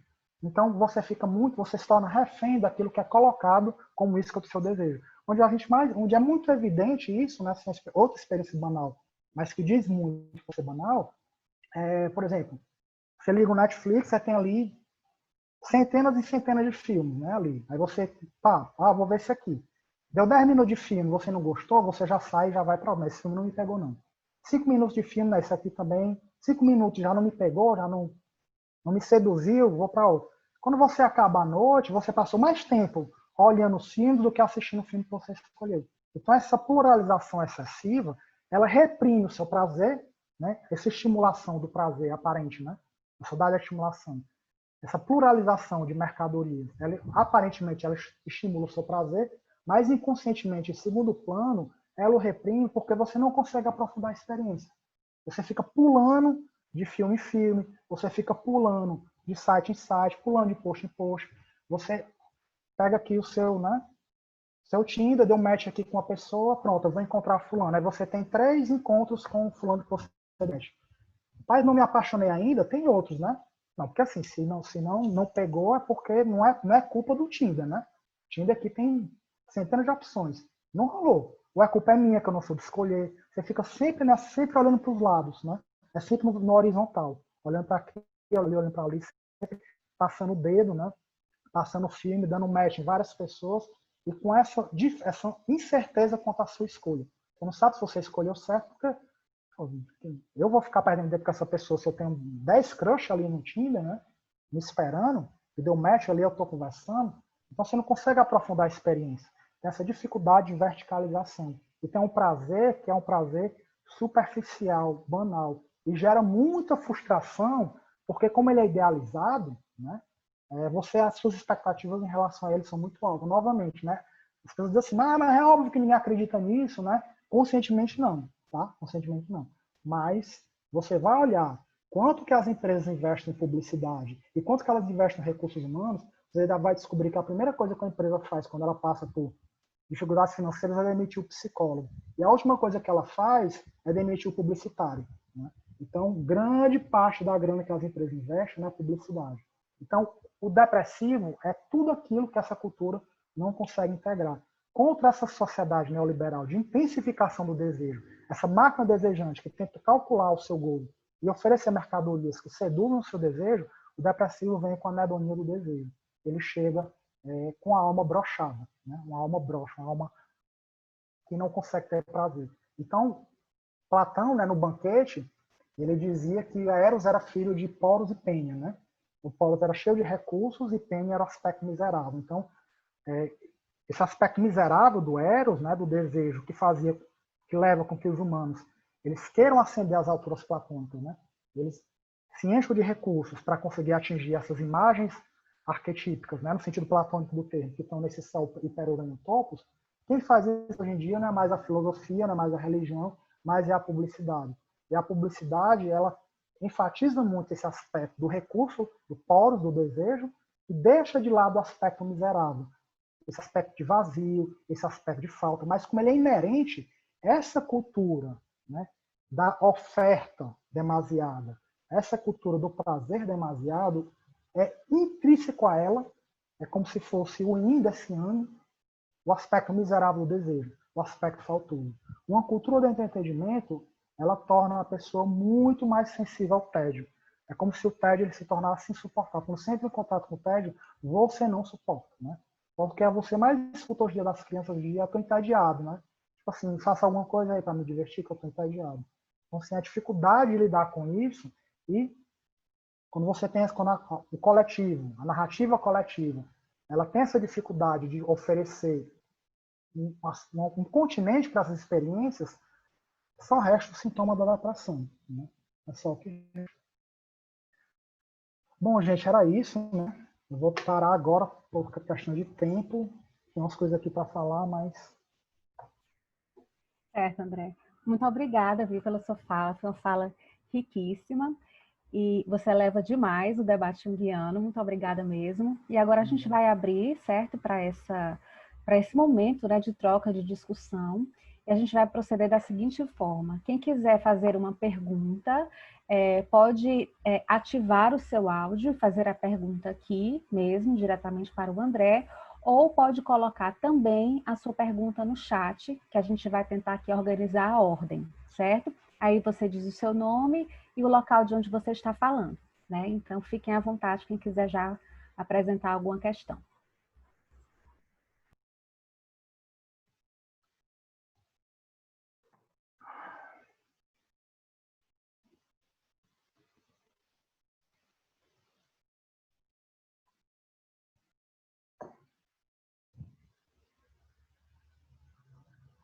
Travou, ninguém tem uma pergunta. Ninguém tiver uma pergunta, eu continuo falando. Deixa aí que eu vou. O pessoal tá tímido, é? Qual é a resposta a isso, né? Qual seria a resposta, vamos dizer assim? O Jung ele tem um sonho de uma paciente, né? E essa paciente estava num poço, né? Ela sonhou que estava num poço e tinha um monte de bicho peçonhento lá no fundo, né? Escorpião, cobra. E ela estava tentando subir, aí o Jung botava a cara assim, aí ela esticava, o Jung vai me salvar. Ela esticava o braço e ela achava que o Jung ia pegar ela pelo braço e tirar do poço. Aí na hora que ela vai chegando perto do Jung, o estica o braço, pega ela pela cabeça e joga para dentro do poço. Ela acorda assustada, né? Aí ela conta esse sonho pro Jung e aí Jung diz assim, é assim mesmo, né? O Jung ri, né? Risozinho sádico, né? Não é assim mesmo. Não é por fora, é por dentro. Então qual seria a saída? A saída é por dentro da depressão, né? Aí dizia que não é a neurose que não somos nós que curamos a neurose, é a neurose que nos cura, né? Então acho que a depressão tem algo muito a dizer, tem algo muito importante a dizer, que a gente poderia usar ela como professor, né? Como é possível você ter o tipo de experiência que a depressão traz, sem necessariamente literalizá-la, entrar numa depressão literal, né? Mas aí é como se a gente tivesse, vamos dizer assim, voltar ao problema 30 da metafísica do Aristóteles, né? E ver que os homens criativos, as pessoas criativas, elas também são pessoas melancólicas, né? Faz parte da criatividade, né? É parte do Eros, né? Eros também é filho de Pênia, né? Certo, obrigada, André. A Kátia Paula Paiva falou aqui no chat que quer fazer uma pergunta. Pode ficar à vontade, Kátia. Boa noite a todos. Oi, André. Olá, tudo bem, Kátia? Vou fazer uma pergunta para fazer uma interlocução com você um pouquinho aí, né? Tá bom. Quando você falou sobre o compensatório em Jung, eu fiquei lembrando de um trecho do Psicologia e Alquimia, logo no início, na introdução. Ele traz a imagem de Mercúrio, né? como uma divindade em resposta ao cristianismo. Mas ali, André, eu vejo como um dos melhores trechos para compreender o que seria o compensatório como uma suspensão dos opostos, digamos assim, né? Ele até diz que a resposta ao Cristo já estaria em Deméter, de uma parte, ou em Átis, de outra parte. Mas ele prefere o Mercúrio por ser andrógeno, né? Então, eu queria te colocar isso, assim, se você podia falar um pouquinho sobre isso. Certo. Bom, né? Que ali eu achei que ele não é uma palestra, né? direta, né? Não é uma compensação apenas a algo, mas é uma compensação já como união, como transcendente. Né? Eu acho muito interessante, porque ele está falando exatamente sobre compensação. Mas também queria que você falasse, porque quando a gente trabalha assim com essa ideia de compensação de uma forma um pouco mais dialética, as pessoas sempre me perguntam na clínica, dentro dos grupos de estudos, como aplicar isso, né, no consultório, sabe? Porque é muito visível e é muito conhecido o trabalho de compensação diretamente para as questões da vida do paciente, para a consciência, né? O inconsciente está mostrando algo e tal. Agora, quando você vai para essa linguagem do self, digamos, né? Quando você vai para esse espaço imaginal, seria, como dizem, uma compensação dentro da própria imagem, ou a compensação dentro do próprio inconsciente. Você pode falar assim, como você vê isso na clínica, né? Tá. Talvez eu devesse ter falado isso no começo, né? Mas assim, a gente já tende a associar muito a dialética ao Hegel e ao Marx, né? Porque foram grandes dialéticos modernos, né? O próprio Hegel trouxe essa noção de dialética de volta para a modernidade, né? Originalmente é a noção platônica, né? Mas essa dialética que eu estou propondo aqui, ela é menos, apesar de ter uma certa influência do Hegel, né? Por causa do Girish, né? Que é um autor que eu leio muito, né? Mas eu não sou Girishiano, eu sou junguiano, né? Meu compromisso, o meu autor, né? A minha base é o Jung, né? O Girish é um autor que eu leio, eu gosto muito, mas eu sou junguiano, né? Então, assim, eu acho que a dialética que é possível trabalhar com Jung, ela seria mais fértil sendo a dialética do Heráclito de Éfeso, né? E uma dialética taoísta, porque o próprio Jung diz que a imagem do Tao Te Ching, né? Do Yang do Yin, Yin do Yang, um passando no outro, é a imagem que melhor representa, né? Uma das imagens que melhor representa o aspecto compensatório da psique, a psique como sistema de autorregulação. Então, até com ela aqui do lado, né? Então, é como se fosse assim, né? Você tem aqui a consciência e o inconsciente, eles estão sempre fluindo no outro. Quanto mais a consciência se expande, né, mais o inconsciente surge e vice-versa. Então, não se trata aqui de você negar os opostos, fazer suspensão, né, de produzir uma unidade. O terceiro, na verdade, seria aí essa capacidade que o ego tem de circular entre as polaridades. De o ego se desidentificar de uma polaridade, né, e circular. Né? É que o caminho do meio ele é mais um serpentear, né, um serpentear entre dois caminhos, do que um caminho certo, né, que está ali. É menos eu ficar parado aqui com um pé em cada parte da gangorra para eu não se mexer e mais gangorrear de um lado para o outro. Entendeu? É dinâmico, né? Então, assim, o que eu tento colocar no livro é que a psique sempre se autorregula. A autorregulação não é uma coisa que o ego busca. Né? Não é o ego que faz a dialética ocorre, a autorregulação ocorre. Na maioria das vezes, a revelia do ego. Né?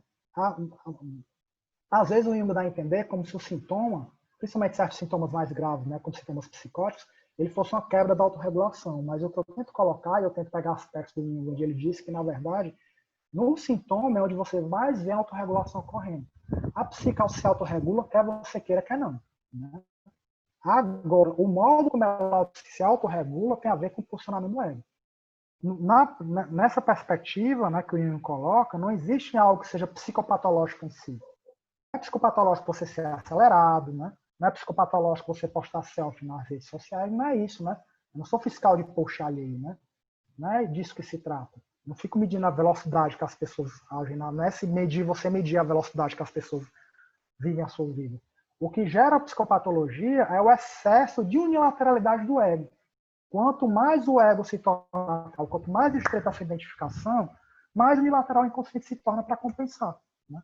Então, mais energia ele coloca numa coisinha pequenininha, a alta polaridade da libido fica aqui numa coisa específica para fazer, né? Porque é negado, né? Você nega aquilo ali, é o seu ponto cego. Então, a autorregulação já ocorre através de sintoma. Né? A psique não está, vamos dizer assim, a totalidade psíquica, ela se autorregula, está se fudendo, né? Você se foge na autorregulação. Agora, né? Onde é que nós psicoterapeutas entramos? Né? Com essa questão ética, né? Que forma de vida é essa que torna esse sintoma necessário? Tá, se essa é a sua forma de vida, esse sintoma é intrínseco à sua forma de vida, será que é possível, né? Você viver a sua vida de outra maneira para que o inconsciente não se manifeste por meio dessa polaridade? Aí faz toda a diferença, né? Aí é onde o ego entra em cena, né? Ah, o que essa forma de vida tem a ver com você? Como é que ela se construiu? Como é que é a gênese dela? Você fazer uma reconstrução histórica dessa forma de vida faz com que ela não seja natural, né? Não é natural, não é dado. Caiu na sua cabeça, você assim, só assim, pronto.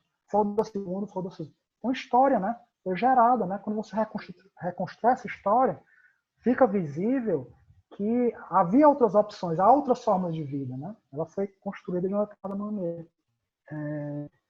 Eu lembro até que na palestra no teatro que eu falei do mediador evanescente, né? Nós que nascemos na era pré-internet somos mediadores evanescentes. Eu falei da relação com a voz, né? No cinema.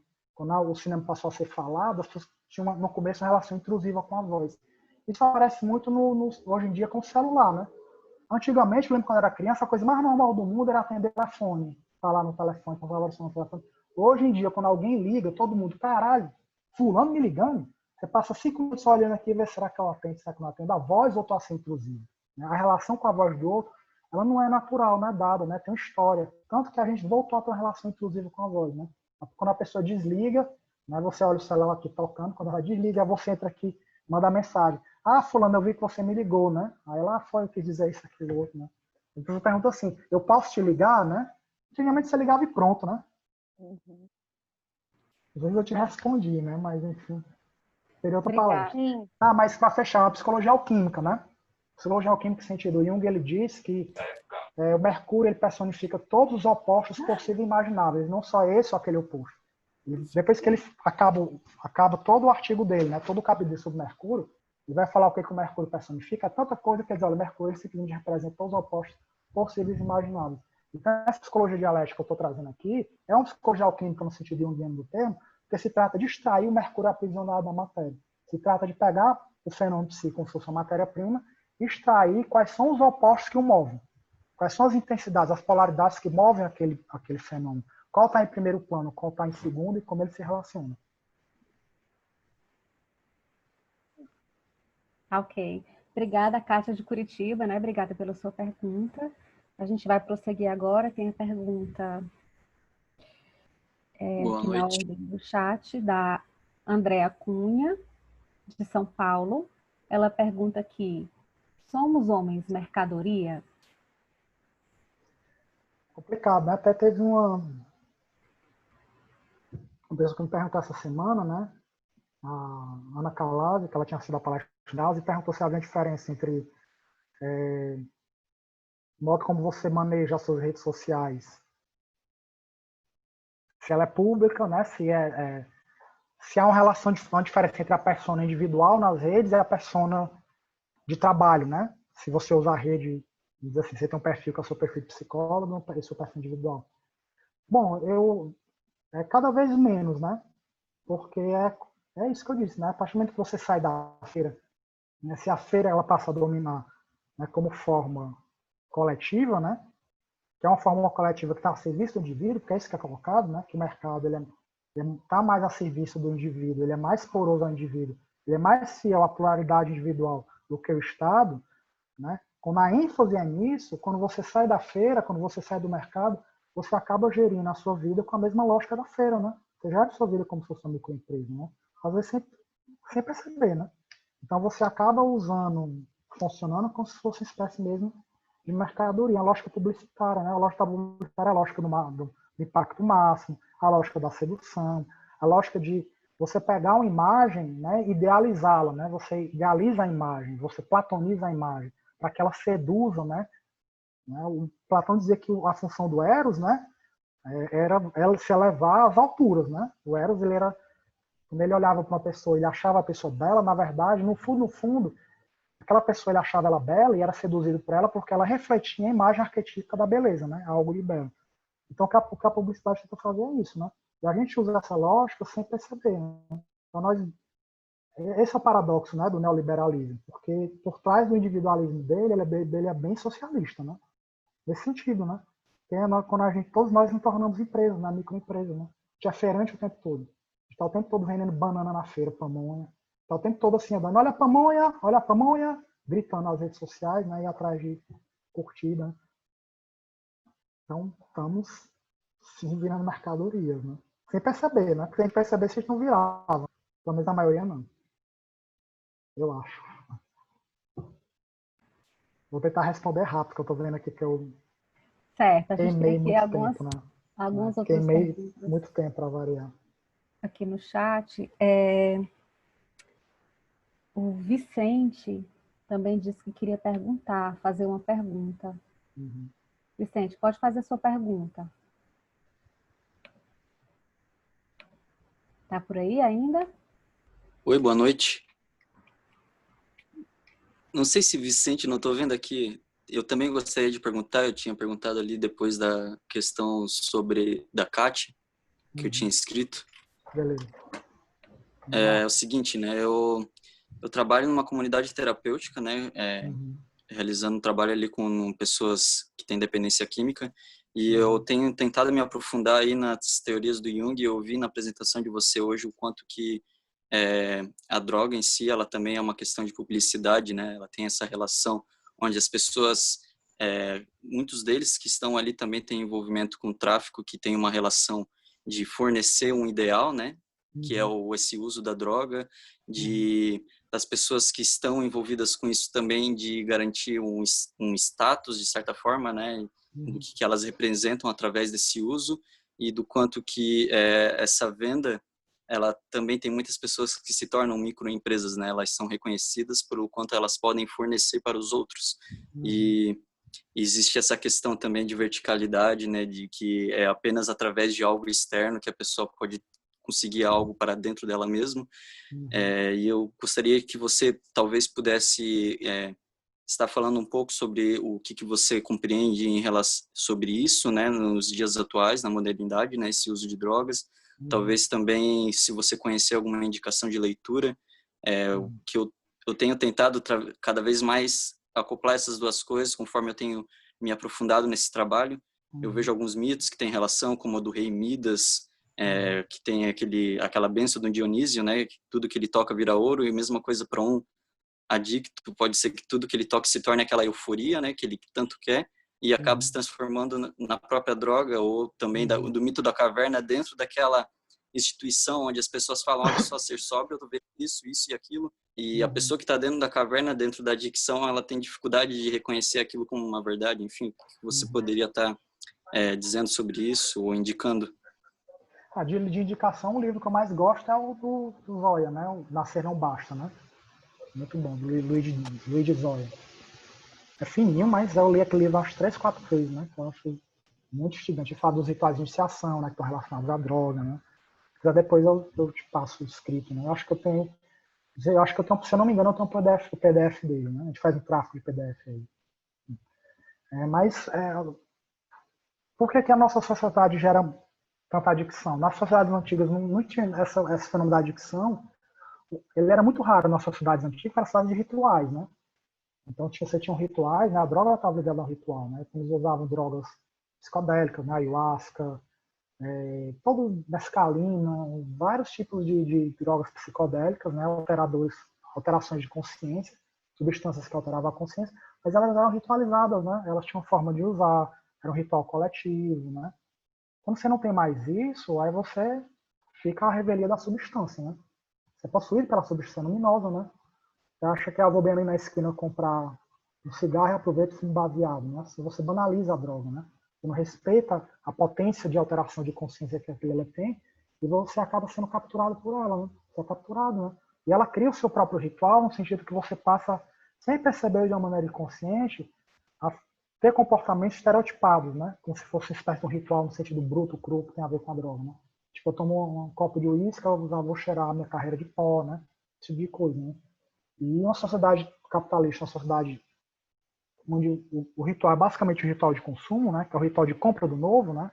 O consumo é isso, a celebração do novo, né? Eu estou sempre comprando alguma coisa nova, né? Então, é o ritual, né? Tem uma polaridade acontecendo, né? Quanto mais eu consumo, mais eu sou consumido por aquilo que eu consumo. E é o que acontece com a droga, né? Quanto mais você consome, mais você acaba sendo consumido por ela. Quanto mais eu tento possuir as coisas, mais eu sou possuído por aquele que me possui. E a droga, né? É o sonho de toda empresa, é o sonho de toda marca, transformar o produto dela em droga, né? Porque o consumidor mais fiel à sua marca é o adicto, né? Ele é fiel, né? Então, o problema das marcas hoje em dia é fidelizar o cliente, né? Ela quer fidelizar, né? Então, ela se usa uma certa lógica de uma adicção, né? Você tem muito isso, eu vejo muito isso em série, né?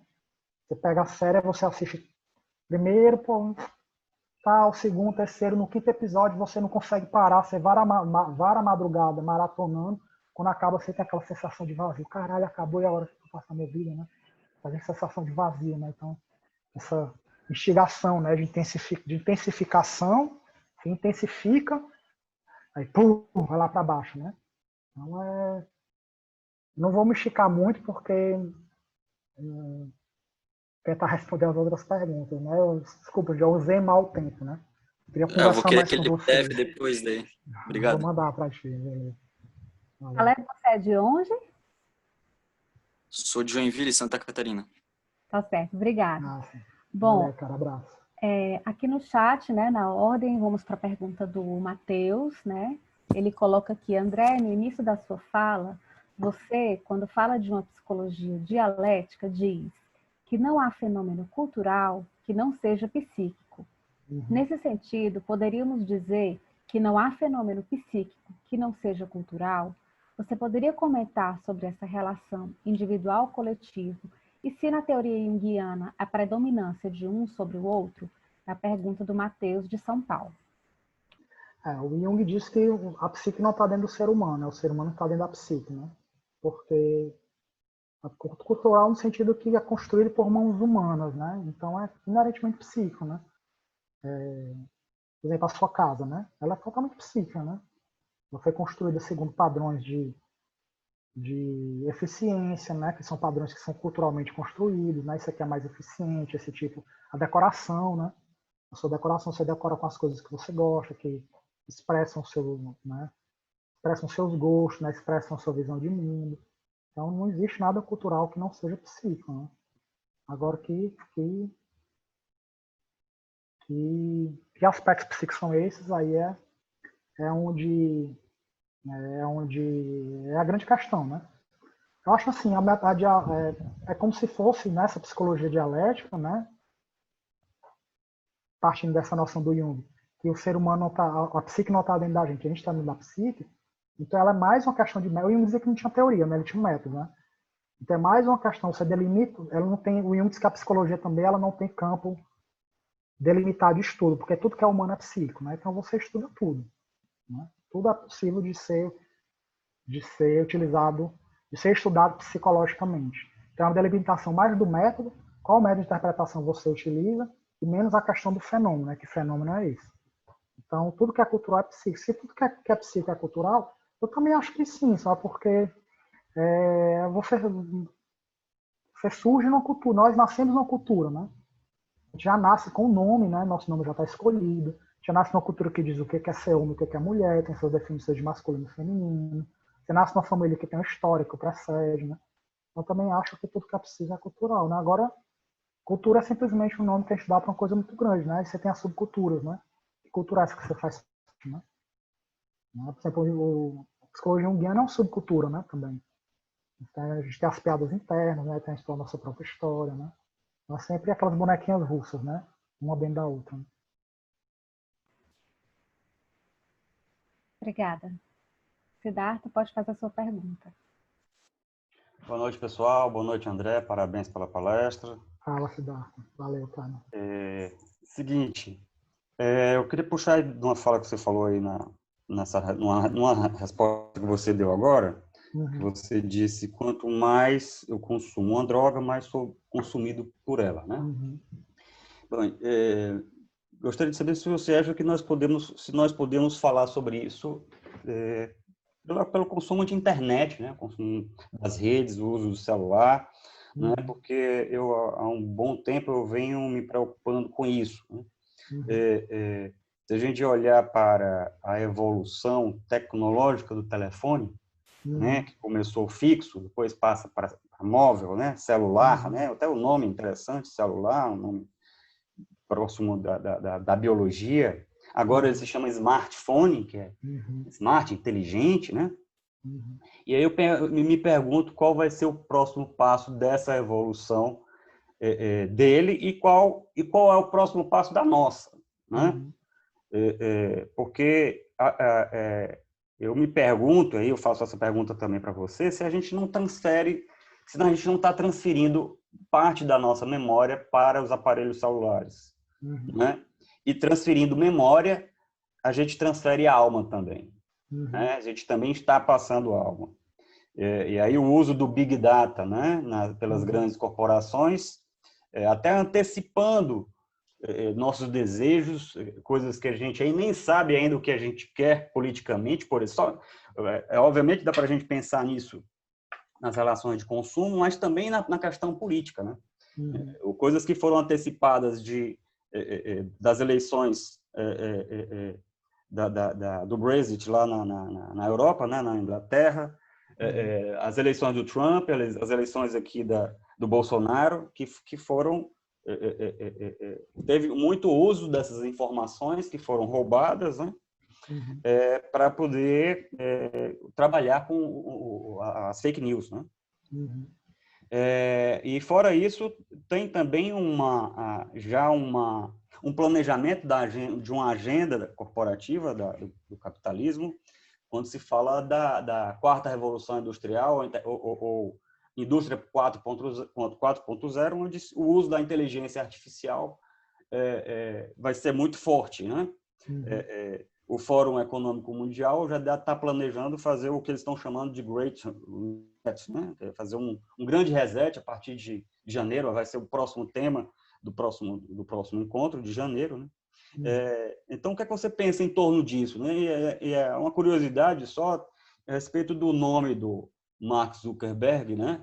Que é o dono do Facebook, do Instagram e de outras redes, Zucker significa açúcar, e Berg, montanha em alemão, né? Então, é uma espécie de uma acumulação dos nossos afetos. E a gente vai se desligando dos nossos afetos e integrando e entregando, né, tudo isso essa carga afetiva que vai ficando inconsciente na gente, cada vez mais inconsciente, mas que os donos das grandes corporações vão tendo mais consciência sobre a gente do que a gente mesmo. Eu queria que você comentasse um pouco sobre isso. Outra palestra. Vou ter que ser rápido, né? Pelo tempo. Mas essa coisa da memória, né? O Platão ele já reclamava disso, né? Sócrates, não é o Sócrates platônico. Enfim, o que a gente sabe do Sócrates é que o Platão disse, né? Daí com a escrita, né? Que acabava com a memória, porque na hora que a gente escrevia as coisas, a gente não precisava mais usar a memória, né? Então o homem é sempre o homem e seus artefatos, né? A gente está sempre cercado de artefatos, né? Mas esse artefato, a tecnologia, né? A tecnologia informática, ela tem uma diferença muito grande, né? O Marshall McLuhan diz que os artefatos humanos são extensões do corpo humano, né? Tipo, o martelo é a extensão do meu braço, né? O óculos é a extensão da minha visão. Então, a tecnologia ela seria a extensão do meu sistema, as tecnologias da informação são a extensão do meu sistema nervoso, né? Aí faz diferença, porque foi o que eu tentei falar na palestra do Tiago na semana passada, que eu, para variar, me bananei com o tempo, falei muito rápido, não sei se ficou claro, né? Mas quanto mais narcisicamente nós nos tornamos, mais individualmente nós nos tornamos, mais essa polaridade inconsciente coletiva, mais o inconsciente ele se torna coletivista. Ele volta no núcleo daquilo que nega. Eu usei até a imagem de Narciso e Eco, né? É como se Eco, né? O Narciso, ele começa a falar e escuta a voz dele repetida por Eco, ele encontra Eco e se horroriza, né?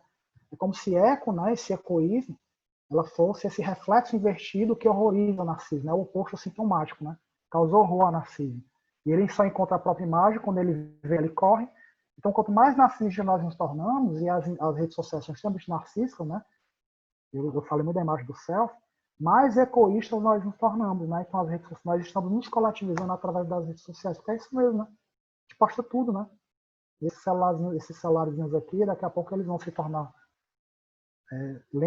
óculos, né? O Google Glass, depois lentes, depois vão estar chipados aqui no nosso cérebro, né? E quanto mais a gente olha alguma coisa, mais aquilo que a gente olha retroage sobre o nosso próprio olhar e se torna uma forma de olhar, uma perspectiva. É como aprender uma língua, né? Quando você está aprendendo uma língua, inglês, mandarim, japonês, é uma coisa externa. Mas quanto mais você olha para aquilo, quanto mais você fala, quanto mais você lê aquilo ali, né? Quanto mais você foca a sua atenção naquilo, mais aquilo retroage se torna uma forma de consciência. Aí você aprende uma língua, você aprende realmente uma língua quando você percebe que você está pensando naquela língua. Você está pensando em inglês, em japonês, em mandarim. Isso é que está acontecendo com as redes sociais. Quanto mais a gente usa o celular, mais a gente passa tempo olhando para o celular, mais ele retroage sobre o nosso próprio olhar. E nossa forma de enxergar o mundo é através das redes sociais, né? E vai se literalizar, porque a gente vai...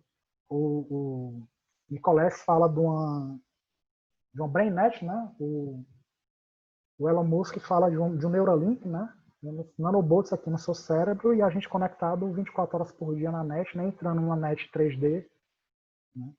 A gente vai fazer isso aqui sem tela, né? A gente vai fazer isso aqui sem tela, né? Que é a Black Mirror, né? Que estão falando. Muitos filósofos estão começando a falar em pós-humanismo ou transhumanismo. Uhum. Agora, isso é seremos humanos com essa interferência uma questão, né? no corpo? Essa é a questão, né? Seremos ainda humanos, né? O livro do Harari, né? O Yuval Harari, no Homo Deus, ele fala que o pós-humanismo ou o transhumanismo é a continuidade do humanismo. De pós não tem nada. O que é o humanismo? O humanismo ele surgiu, né, como um fenômeno que, olha, que homem é esse que é criado à imagem e semelhança de Deus? Né? Então, esse homem que é criado à imagem e semelhança de Deus, né, é o que o humanismo vai tratar. Né? Então, todos nós somos, vós sois Deus, né? O Jung até repete isso no livro vermelho, né? Todos nós temos Deus dentro de nós. Então, o Homo Deus é simplesmente isso, né? Quando eu falei do self como luminoso, é como se fosse esse culto, né? Criado à imagem e semelhança de Deus. Lembrei daquele videozinho do Porta dos Fundos, né? Esse último que saiu, né? Sobre vírus. Não sei se vocês já viram, vou dar spoiler, né? Mas tem uma parte bem no final, né? Que Deus ele entra, né, na internet, a Terra está com vírus, né? Como se fosse o programa dele de computador. A mulher disse, não, o problema é nessa pastazinha aqui, religião, né? Ela tem muita memória, ela trava o sistema, está toda contaminada, e ela só serve para adorar o Senhor. A gente podia deletar ela para ficar mais ágil. Meu Deus, não, pelo amor de Deus, não faça um negócio desse, não. Aí no final, né, o cara vai dizer, estou resumindo, né, mas essa capacidade que a arte tem, né, de falar coisas muito profundas, né, mais do que os psicólogos, né? Mas, não, Deus, a gente pode trocar, né? Ele fica assim olhando, como se estivesse falando no call center, né? A gente pode trocar a pasta religião, né, o programa religião, por CrossFit. Aí Deus disse, não, mas eles ainda vão me adorar? Não, eles vão adorar eles mesmos. Faz o que esse CrossFit? Não, o pessoal corre no meio dos carros, é todo mundo agitado, pula, é muito legal, é muito agitado, muito alegre. Mas eles vão me adorar ainda? Não, eles vão adorar eles mesmos, né? Mas, de certa maneira, como se fosse homenagem a um CEO, né? Vão adorar eles mesmos, se você criar a imagem semelhança. Não é isso, né? Esse narcisismo, né? Essa autoadoração, né? É como se tem um Deus ali. Essa imagem coletiva de Deus, ela não sumiu, ela vem como sombra sintomática, né? Que é o ciborgue, né? O ciborgue é o Homo Deus, né? Vamos se tornar super-humanos, né? É imortal, né? Desde que eu tenha grana para trocar as peças, né? Trocando minhas peças, eu sou imortal, né? Tendo dinheiro, né? Então é isso. O Homo Deus, o transhumano, ele é simplesmente o homem criado em imagem e semelhança de Deus, né? Vai se fundir com seus artefatos, né? Com sua tecnologia. Ela vai deixar de ser externa, vai literalmente fazer parte do meu corpo, desde que você tenha grana para pagar, né? É o idealismo voltando ao núcleo do materialismo, né? E o coletivismo também, né? Porque o Homo Deus está conectado à internet, né? 24 horas por dia, né? Nessa mente de Gaia, né? Coletiva, né? Ok, obrigada, André. Obrigada, Siddhartha, que é daqui de Fortaleza, né? Pela sua pergunta. Gente, a gente está com o nosso tempo estourado, né? Queria já que a gente pudesse se encaminhar aqui para esse encerramento. Em nome da artesania, queria agradecer. Queria citar o nome das outras meninas da artesania também, né? Não sou só eu. Temos também a Ana Carine, a Ana Tercila e a Ingrid. Esse quarteto, hein? Quarteto fantástico, né? Opa. E aí, André, muito obrigada, viu? Foi realmente Valeu, que agradeço o convite. Foi muito contundente. Prazer trabalhar com vocês. Como sempre, né? Muito contundente, muito provocativa, né? A gente quer agradecer também a todos os que se inscreveram, né? Muitas carinhas conhecidas aqui, não dá para citar o nome de todos, mas muito obrigada pela confiança nesse evento, né? Pela participação e prestígio, e agradecer também as perguntas que enriqueceram bastante o debate, né?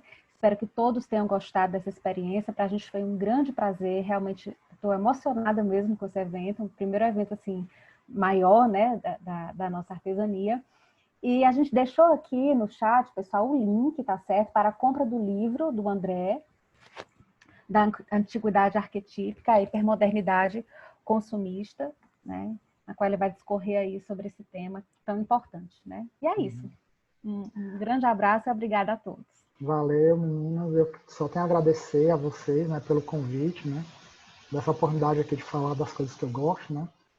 E agradecer a presença, né, de todos, né, que tiveram essa paciência, né, de estar aqui na sexta-feira nesse horário, né, me ouvindo. Agradecer aos que fizeram as perguntas, né, que estou aqui já com a cabeça aqui pulsando com as perguntas, né. Vou aproveitar para escrever aqui umas coisas para não perder, né. E um abraço a todos, espero que a gente possa se ver em outros eventos. Valeu. Tchau, pessoal. Boa noite. Boa noite. Beijo. Beijo.